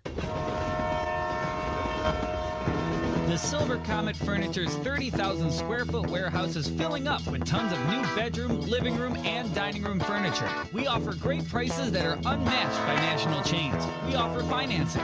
No credit? No problem. Bad credit? No problem. For as low as $40 down, you can own your own furniture. Call them today at 678-685-4320 or go by and see them on Highway 278 in Rockmart. Is your thermostat breaking your wallet each month? The reason could be your home is not adequately insulated. Have the experts at TNT Insulation help put money back in your pocket. Call Tim Montgomery today at 770-684-1887 to schedule an inspection. TNT Insulation can handle all your insulation needs, and they specialize in spray foam installation. It's the Rockmart Yellow Jackets Coaches Show here on WZOT. Coming to you live from Knuckleheads in downtown Rockmart. All right, we're back here at Knuckleheads. We've got the Dream Team on with us tonight, and I've got this sensor button here ready to hit at any time, so we might need to put it on a little bit of delay talking to these guys. But we got Coach Parson and some of his staff and here with us tonight. And Coach, I'll let you talk about these guys and who you got on the show with us. Yeah, we've got the Dream Team for sure. That's the right way to put it. Legends in their own mind. There's no doubt about that. We got our assistant head coach, Jonathan Thomas, who coaches running backs for us. And helps with the special teams. We got Coach Nick Sykes, who's our defensive coordinator and head strength and conditioning coach. And then we got baby brother, offense coordinator, Rhett Parson, who coaches our O-line. He always has to throw that in there, don't he? Baby well, he's brother. 6'8". Yeah, I got to let him know he's my baby brother. Yeah, people look at y'all think it's the opposite, because Rhett's so big here. But Coach, coming off last week, the first scrimmage game against Bremen, and what was your take of the game? Yeah, I think the biggest thing we take out of it as is that our kids played hard when they were in. A lot of guys probably sitting in the stands might not notice, but we only played our starters very limited. And that was the plan because we were looking at getting a lot of our twos and threes ready and evaluating them and seeing if they could help us right away. So I know offensively we went 3 series and then took our guys out. And I think defensively went 2 series before they took their guys out, before they started wholesale changing a little bit. And then, the second half, really you had a lot of your JV guys to your 9th graders playing the whole way. But they all played hard. A lot of mistakes that we had to correct this week. But one thing we didn't have to correct was their effort and their attitude. So we're excited about that. Coach, you mentioned getting the guys some playing time who are not starters. When we were on the show last week, we thought you were joking with Payne about being the backup quarterback, but you got him in there, Payne Culver in there a lot last week. Yeah, I mean, right now, we got Javen Watley as our quarterback, and then after that, you're looking at Payne Culver, and then, we're going to look at Juke Boozer a little bit. You saw him take a couple snaps. Yeah. And my philosophy is, you got to be prepared of the worst-case scenarios, and because if you don't, then you're really going to be stuck on Friday night. And so, right now, that's who we got, and that's what we'll go with. Well, he played pretty good. I was trying to think if I remembered seeing him play quarterback at the high school level. He played his 9th grade year. Okay. All right, so he got some snaps his 9th grade year. I didn't remember that, I guess. But it's good to see you get the guys' preparation. Is that what we can expect tomorrow night? A little bit. Our philosophy is going to change. We're going to get our guys, our starters, so to speak, and our top-tier backups. We're going to get them lathered up pretty well. We expect them to play a full half and maybe a series into the 3rd quarter. All right, so before we start talking to these other guys, you're talking about getting lathered up. What's the heat meant? Has it had any impact on you this week at practice and preparation? There's no doubt. I mean, if any of you was outside this week, you could understand the humidity, the heat index, and all that. We're going to abide by Georgia High School and the rules that they allow us to. With the wet bulb temperature, there's a certain temperature when you can be in pads. There's a certain temperature when you got to take some pads off, and there's certain temperatures where when it gets so hot, you got to go inside. Would that apply to a scrimmage game like you're going to have tomorrow night? Absolutely. So, Sean Burris is our trainer. He's out there, and before we go out on the field, he gives me a wet bulb reading of what it's at, and we gauge it, and it was hot, don't get me wrong, but we were able to go out with the readings that we had. And on Monday, we went helmets and shoulder pads and shorts. Tuesday, we just went helmets. And then Wednesday, we put the shoulder pads back on. So we didn't actually have a full padded practice this week because of the heat. And then, Wednesday, the rain got us about 5:30, which felt pretty good, to be honest with you. Yeah. But I will say this about our kids. There's a couple moans and groans at the beginning of it, but we didn't talk about the heat. We worked. We got through the practice and got our mission across of what we wanted to accomplish. Well, maybe he'll put that wet bulb thermometer in the refrigerator tomorrow, and they'll be able to get the game in tomorrow night. I think tomorrow's supposed to be a cold front coming in. Gonna have a cold front tomorrow night. You got some coaches here with you tonight, so Rhett, he's already talked about baby brother, offensive coordinator. Give us a couple of things that you saw that you liked last Friday night, and then maybe something that opportunity to work on this week. Yeah, the first thing was Bremen come out in a different defense than we had prepared for all week. So for our kids to being in the fourth year going into this thing, to be able to make that change on the run was very good to see. I know me and Coach Thomas and my brother talked about this, that, in the past we would have had to draw it up on the whiteboard and really had to slow down and make changes, where we were just able to cue words, and it made a big difference. As you saw the 2 touchdowns right there back to back, it was really nice to see for our kids. The thing that we have to do better, especially up front, is be more physical. Our pad level was a little too high, as you would probably expect the first scrimmage, but just the physicality up front, we got to be able to dominate a little bit better. How about on the defensive side of the ball, Coach Sykes? Kind of the same question. Take us through what you saw that you liked out of your defense, and then what you saw that you've talked to them about this week that you're definitely going to work on before tomorrow night. Well, the effort was there. The intensity and the way we ran to the ball, I was very pleased with. And then when we got those second-tier guys in, you didn't see that consistent drop-off that you normally do. I think the depth we have up front, especially in our front seven, is a little bit deeper than in the past, and it gives us the option to play a few more bodies up front. We reached for a few tackles. We didn't get our head across, so we got to be a better tackling team this week. We also got to preach turnovers, especially that first group last week played 6 snaps, so it's hard to gauge how great they did because they were on the field so little. But we preach that we want to create turnovers as often as possible and the offense have opportunities throughout the game. And we got to do that a little bit more this week. So last week we talked to the players and then to Coach Parson as well about a couple of freshmen, and we saw some freshmen playing linebacker last week. That's a little unusual, but seeing a freshman out there with a starting interior inside linebacker spot. So. It is. Unfortunately, Kyron Roberts went down with an injury, so it opened the door, and we have a young man named Patrick Gardner who's done a great job. He's a big kid. He's solid. He's about 5'10", about 218 right now. But he's worked really hard this summer. He understands our scheme. He does a great job communicating.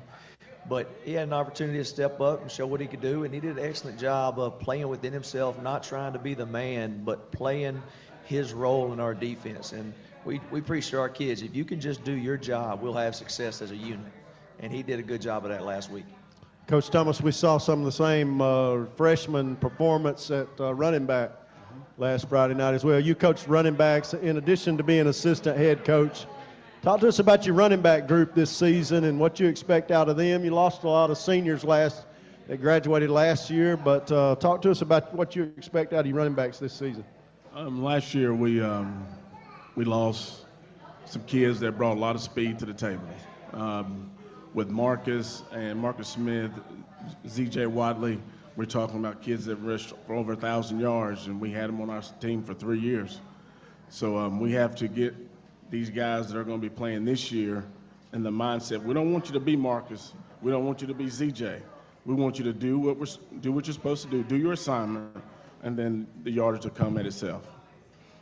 So who are the kids that are stepping up this season that we're going to be relying on to get those yards, those tough yards when it's 3rd and 2 and you got to get it and you got to put it in somebody's hands and know they can get it? Who do you expect us to see you rely on this season? We got 3, McCly Floyd, Keelan Pitts, and Jai Pinson are going to be our 3 leaders that lead that running back core.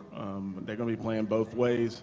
So getting their bodies prepared to do that. Great job by Coach Sykes. He's doing that. So I think once these guys get out there and get a lot of grass time, get used to running the football, and then go on and play defense, I think we'll be all right.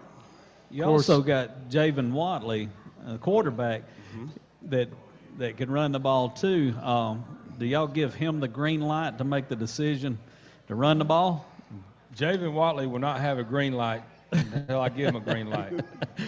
Here he comes right now. That's why I said that. He will have a red jersey on tomorrow because he decided not to come out with that red jersey last Friday, which stopped the game, you could see. But he's a competitor, and he wants the ball in his hand, there's no doubt. But we've got to be smart on our end that, we want Javen Watley next week going into game 1 and through game 15 and not give an opportunity for him to get an injury going into first game of the year. So we talked about it last week, and certainly we expect the quarterback position to be a big part of the running game on a normal basis this season. But in that first scrimmage game, and I'm hearing you say again tomorrow night, the quarterback will not be tackled to the ground. Is that what we can expect tomorrow night against Temple? Oh, absolutely. That's my call. That's what we're going to do, and we just don't have the depth there. So he can practice staying in the pocket and being a pocket passer tomorrow night. And you saw it. You saw it Friday night. He threw that ball to Boozer. He stood there and threw that ball, and Boozer does what Boozer does. He catches it and outruns everybody. He gets behind people. He just has that ability, and then. We had a little concept play where we threw it, and the first read was to go to Juke, and Juke, Javen didn't like the route or whatever it was, and he came down to a second option and hit CJ, and CJ made a big play for us. So, and that's, at the end of the day, and we talked about this last week, a lot of people don't know how well he can throw the football. And the more time he gets reps at it and gets comfortable, he's a natural thrower. He's just not a natural runner. And we noticed that play that you're talking about. I think it was a slant he hit CJ on, and CJ made a big run after the catch.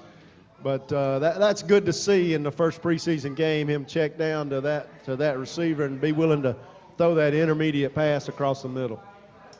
So, I'm looking. We're going to have to take a break, Mark's telling me. So we'll go ahead and do that. And we'll be right back to continue talking about football and maybe get into a little bit about what we expect to see tomorrow night. Get your bronze on. Visit Totally Bronze Tanning Salon at 254 West Elm Street in Rockmart to get that beautiful bronze look. Totally Bronze Tanning Salon has a very clean and cool facility with a safe, well-lit parking area. For a quick tan, they have sunless spray tanning. Call them today at 770-684-3003 for an appointment or go by 254 West Elm Street in Rockmart. Buy Low True Value, 308 Nathan Dean Parkway in Rockmart invites you to come by and watch the inventory grow every day. We're the home of the Garrett Brothers Sawmill. Our family has been processing and selling our country's greatest renewable resources for over 100 years. Like us on Facebook or give us a call at 770-684-5075. What kind of cake will they serve at your retirement party? Chocolate? Red velvet? Because whether you plan to retire in 15 years or 50, a State Farm agent can help you take charge of your retirement and help make it seem like, well, a piece of cake. Sherman Ross State Farm Insurance, here to help and serve you. Call them today at 770-684-3500. It doesn't matter if you're a weekend warrior or a star under the local lights. Floyd Physical Therapy and Rehab is here to keep you healthy on and off the field. Our licensed and certified therapists and trainers provide quality health care designed to get you back on your feet. Our urgent care offices are conveniently located where you work and play. Floyd Physical Therapy and Rehab offers the experience and technology needed to get you back in the game. Find out more at floyd.org. A-Plus Storage Solutions is your local source for Graceland Portable Buildings. Graceland Portable Buildings can be equipped with a radiant barrier that reflects 97% of the sun's radiant heat. Come by and see us. We also sell R&B metal structures, carports, garages, and much more. We're located at 821 Cartersville Highway in Rockmart. Get your bronze on. Visit Totally Bronze Tanning Salon at 254 West Elm Street in Rockmart to get that beautiful bronze look. Totally Bronze Tanning Salon has a very clean and cool facility with a safe, well-lit parking area. For a quick tan, they have sunless spray tanning. Call them today at 770-684-3003 for an appointment or go by 254 West Elm Street in Rockmart. Come live the dream at Knuckleheads Cafe. Knuckleheads offers a range of menu options fresh from the grill with a flavor that sets them apart from all the rest. Whether your taste buds prefer a grilled chicken or salmon dinner, seasoned only as Knuckleheads can. The full throttle slab of fall off the bones ribs or the all-you-can-eat salad, potato and soup bar, Knuckleheads is sure to please. Come live the dream at Knuckleheads Cafe. Open Thursday 11 a.m. till 9 p.m. 11 a.m. till 11 p.m. on Friday and Saturday, and Sunday from 11 a.m. till 6 p.m. 217 West Elm Street in Rockmart. Phone 770-684-6511. See their menu online at knuckleheadscafe.com and following them on Facebook to stay updated on specials and new menu items at facebook.com/knuckleheadscafe.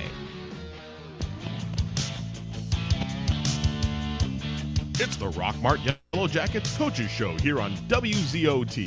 Coming to you live from Knuckleheads in downtown Rockmart. All right, we're back here at Knuckleheads on the Coaches Show, and let's talk a little bit about the special teams. Last week we saw a couple of different kickers come out there and for the Jackets, and you know, you said it was kind of a toss-up last week, you know, who was going to be the starting kicker.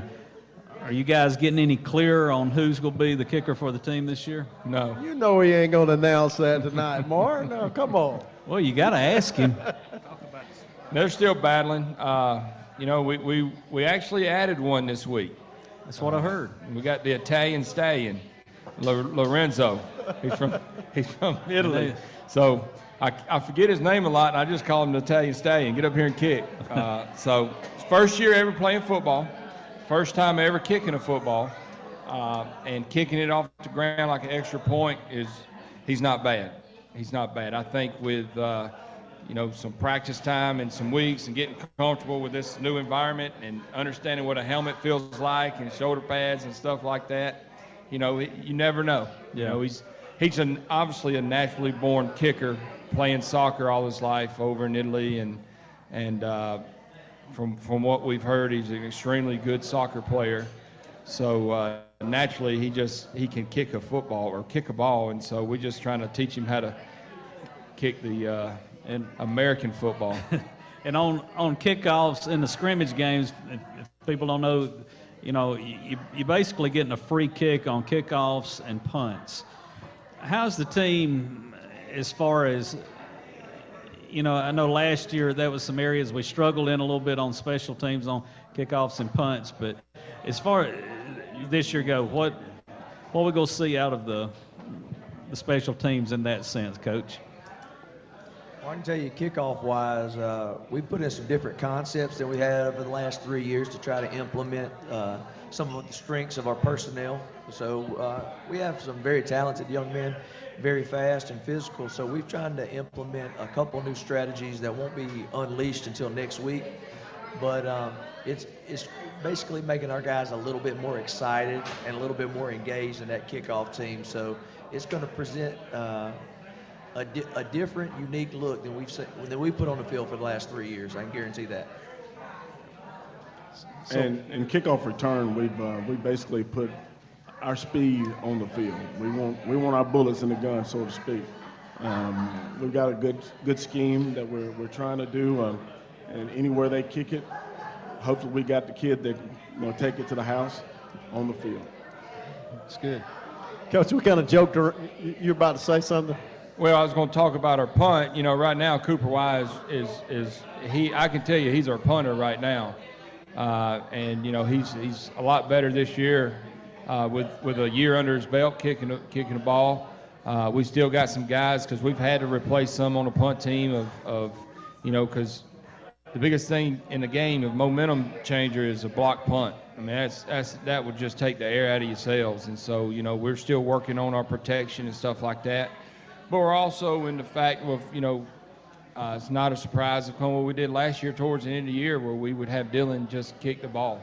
So, there's some things that we can do with our personnel and special teams, and that's what Coach Sykes and Coach Thomas was talking about, that, we've got talent, and we got to put them in a position for them to be successful and give us a chance to, whether it be for fakes or returns or blocks or anything like that, let's put those guys that give us a chance to do that.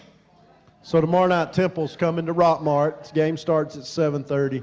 And for the second preseason game, second scrimmage game, the rule, you'll play it just like you did last week. But from a scheme or from a getting ready standpoint, ramping it up a little bit on offense and defense this week, or pretty much what we saw last week? I think offensively and defensively, with us playing our guys a little longer, you'll see probably more stuff. Temple has some really good players than in the past. I mean, they were very young last year. They had a lot of sophomores and juniors, and they got a 3-star defensive end that is really, really good. We coached him in the All-Star game, North-South GACA All-Star game. He was on our team, and he's a really good kid at high motor. So, he'll give us, on a right tackle and maybe on Deacon's side a couple times some looks to see where we're at.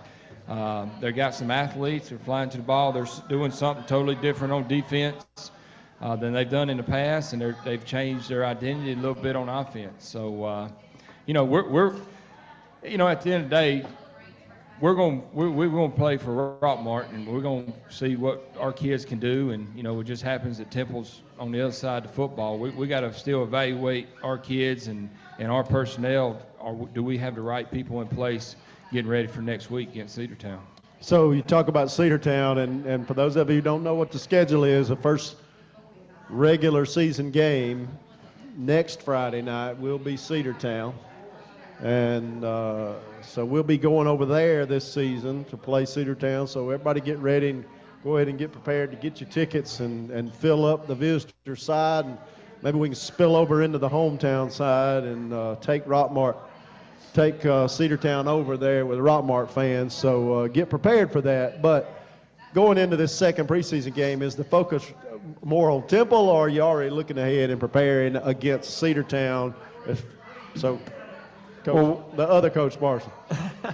Well, we focus on who our next opponent is for sure. As coaches, we might look ahead or whatever, but right now our focus on Temple is we got to make Rockmart the best that we can be, no matter who our opponent is, and we game by game, week by week, however you want to say it. But the kids know what's coming up. The kids know everything that's going over there, as well as their kids know everything that's coming over at the Rock. So our kids know that they got to handle business tomorrow. I mean, my brother and Coach Sykes and Thomas have challenged the kids this week to be better than we were last week, be more physical, fly to the football, and do everything that we did last week a lot better this week. Any kind of special preparation? I mean, you're coming into this last scrimmage game, and everybody knows that next week is the regular season starts. Are you guys doing anything different to get to get the kids prepared. I mean, I know you going to probably see them playing a little bit more tomorrow night, the first string, just to kind of get them more in condition for, say, a full game. Are you guys doing anything different in practice? The same thing? Defensively, I could tell you, we're just trying to take everything back to the details of can we be fundamentally sound with our alignment and assignment, and can we do the little things well? Can we tackle? Is our head placement where it needs to be? Do we understand our calls and our fits? Because if we worry about ourselves, we'll be fine on Friday night. We're not worried about who's coming up next week or the week after. We just want to be sound in what we do defensively. Coach, you joke kind of coming into the show tonight about having the dream team here with you tonight. But this coaching staff, you've had it with you now, stable for a while. Tell us what it means to you and the program to be able to keep your coaching staff together. Well, I joked about this when we were having a meeting. In the past, you'd have a day set aside where you're having the meeting where everybody's on the same page and they're getting their duties and responsibilities and all that. Well, these guys have been with me for 4 years, and so there was no need to go over that little handbook because they know their duties and responsibilities. Nothing's going to change. We as a coach and staff, each individual coach knows that we're challenged each week to get better and push our guys and hold our groups accountable. Be the best groups on the field. We're not satisfied because ultimately we all want to win a championship, and we want to bring one to Rockmart, and we want to experience that as a coach. And so, it's as a head coach, it's fun to know that you ain't got to reteach several coaches year in and year out. And these guys know each other's personalities. They know what buttons to push and not buttons to push, who we can pick on, who we can't pick on. We have a good time in office. It's just a really good atmosphere, and I think that, as you can see tonight, and it's kind of like what we do. I mean, families will come out to practice. It's just a really great atmosphere, and it's easy. They make my job really easy. They obviously, I get the praise and the blame, which comes with the title, but I can tell you behind the scenes now, these guys do it. They're the best in the state. There's a lot of coaches are obviously going to stand up for their staff, but there's no way that we would be as successful as we were without the coaching that we have. So for those of you out there listening, make sure your school board and the administration understands how much you appreciate the commitment that Rockmart and Polk County has to keeping this staff together, because coaching is a transient profession. You don't see guys stay together like this as a staff as long as they have, and the excellence that this team is striving for is possible in part because they're here together. Yeah, and a big thank you to the coaches, all the coaches, because a lot of people don't realize how much time you guys put in for our kids. And if you see a coach, you need to thank them for what they do for the kids. Coach, I'm going to let you have the last word before we wrap this thing up. Yeah, I mean, some different changes has happened to the stadium since last week. If you were there, we've got both press boxes up. We don't know if they'll be functional tomorrow or not. That will depend on if the construction people do their job. But the press box looks really good. It's a nice little setting now. We got a press box on both sides. Now you got the Jumbotron. That's not going to be working tomorrow for sure. We've still got some electricity and stuff to hook up, power and all that stuff. But come and support out these kids. They've been working really hard, and our middle school had a scrimmage this week but got canceled because of the heat on Tuesday. So those guys they were a little disappointed, but they've been working every day on the same field with us and going on. And their first game will be, and this is important, we need to make sure we get this spread out. Their first game is Tuesday versus Pepperell at home, but it's not going to be at Rockmart High School. It's going to be at the old City Field. So Rockmart will be at home versus Pepperell Middle School at the old city field. Will the middle school play more than one of their games over there this year? Or is Right now, that's the only game that they'll play, and it's because of the construction still going on at the high school. Okay. All right. And I thought last week we had a good crowd out there for the game. And on both sides, it was good to see two communities come out and support their teams. And Bremen always travels well. We always travel well. Our stadium is so much bigger than a lot of other ones. Home side. We'd like to see those filled up and make a lot of noise and to support these guys.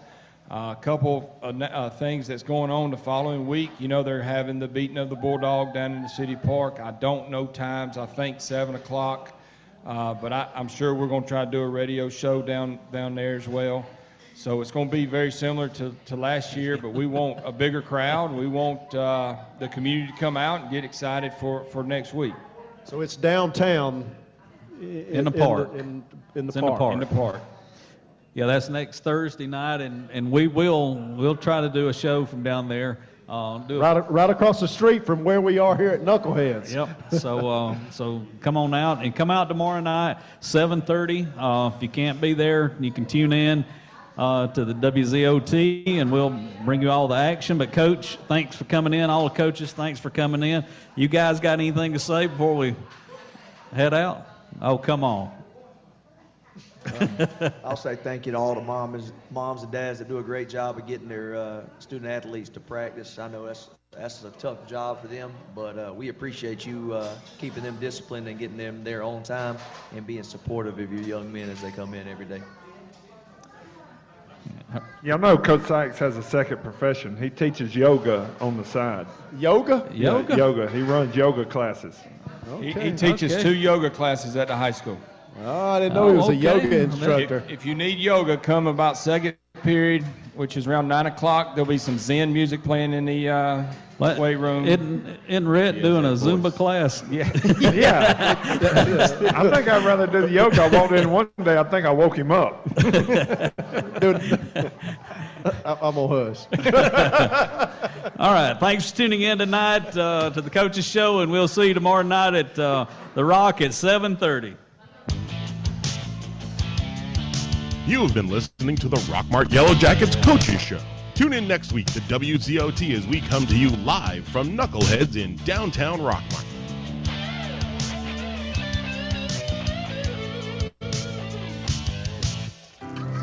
Our kitchen is where our life happens. It's the heart of our home. It wasn't always perfect, but now it is, thanks to a home equity line of credit from family. I just love my kitchen. Use the equity in your house to love your home with Family Savings Credit Union. Visit FamilySavingsCU.com. Equal Housing Opportunity member NCUA. NMLS number 800746. Welcome to the Mini Morning News Show, where we are so excited about Chick-fil-A's Chicken Minis for breakfast that we've minified the news. In real estate news, tiny homes for those who like everything within arm's reach. In culinary news, micro food, because, small plates. In entertainment news, this year it's all about the mini series. In pop culture news, mini everything. Because, aw. All right, thanks for listening. Now go put some mini in your morning with the chicken you love for breakfast. Chick-fil-A's Chicken Minis until 10:30 a.m. Lewis Motor Company in Rockmart carries a wide variety of quality vehicles with the inventory updated on a regular basis to provide you with the best selection. Let Lewis Motor Company put you in a vehicle with their guaranteed credit approval. Lewis Motor Company, 218 South Piedmont Avenue in Rockmart. You can't risk being unprotected from unwanted pests. Are you aware that untreated wood is highly susceptible to termite damage? Are you bothered by other pesky insects like bed bugs, ants, roaches, wasps, and hornets? If so, call Harrelson Termite and Pest Control for an inspection. Being the largest pest control company in Polk County, they have the experience to handle your pest control needs. Call today at 770-684-1488 to schedule an appointment. At Century Bank of Georgia's Rockmart office, you'll find the reassuring blend of responsive, personal service with a wide array of accounts, technologies, loans, and more. And you'll find each delivered by a bank professional whose goal is to exceed your expectations of what a bank can be. We invite you to discover all we are today. Your local choice for community banking. Go Jackets. Century Bank of Georgia, Rockmart. We want to be your bank. Member FDIC and Equal Housing Lender. The Silver Comet Furniture's 30,000 square foot warehouse is filling up with tons of new bedroom, living room, and dining room furniture. We offer great prices that are unmatched by national chains. We offer financing. No credit? No problem. Bad credit? No problem. For as low as $40 down, you can own your own furniture. Call them today at 678-685-4320 or go by and see them on Highway 278 in Rockmart. Buy Low True Value, 308 Nathan Dean Parkway in Rockmart invites you to come by and watch the inventory grow every day. We're the home of the Garrett Brothers Sawmill. Our family has been processing and selling our country's greatest renewable resources for over 100 years. Like us on Facebook or give us a call at 770-684-5075. It doesn't matter if you're a weekend warrior or a star under the local lights. Floyd Physical Therapy and Rehab is here to keep you healthy on and off the field. Our licensed and certified therapists and trainers provide quality health care designed to get you back on your feet. Our urgent care offices are conveniently located where you work and play. Floyd Physical Therapy and Rehab offers the experience and technology needed to get you back in the game. Find out more at floyd.org. What kind of cake will they serve at your retirement party? Chocolate? Red velvet? Because whether you plan to retire in 15 years or 50, a State Farm agent can help you take charge of your retirement and help make it seem like, well, a piece of cake. Sherman Ross State Farm Insurance, here to help and serve you. Call them today at 770-684-3500. Come live the dream at Knucklehead's Cafe. Knucklehead's offers a range of menu options, fresh from the grill, with a flavor that sets them apart from all the rest. Whether your taste buds prefer a grilled chicken or salmon dinner, seasoned only as Knuckleheads can. The full throttle slab of fall off the bones ribs or the all-you-can-eat salad, potato and soup bar, Knuckleheads is sure to please. Come live the dream at Knucklehead's Cafe. Open Thursday 11 a.m. till 9 p.m., 11 a.m. till 11 p.m. on Friday and Saturday, and Sunday from 11 a.m. till 6 p.m. 217 West Elm Street in Rockmart. Phone 770-684-6511. See their menu online at knuckleheadscafe.com and following them on Facebook to stay updated on specials and new menu items at facebook.com/knuckleheadscafe.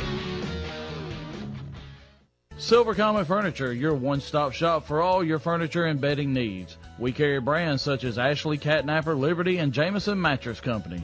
That's Silver Comet Furniture, 2000 Cedartown Highway in Fish Creek, 678-685-4320.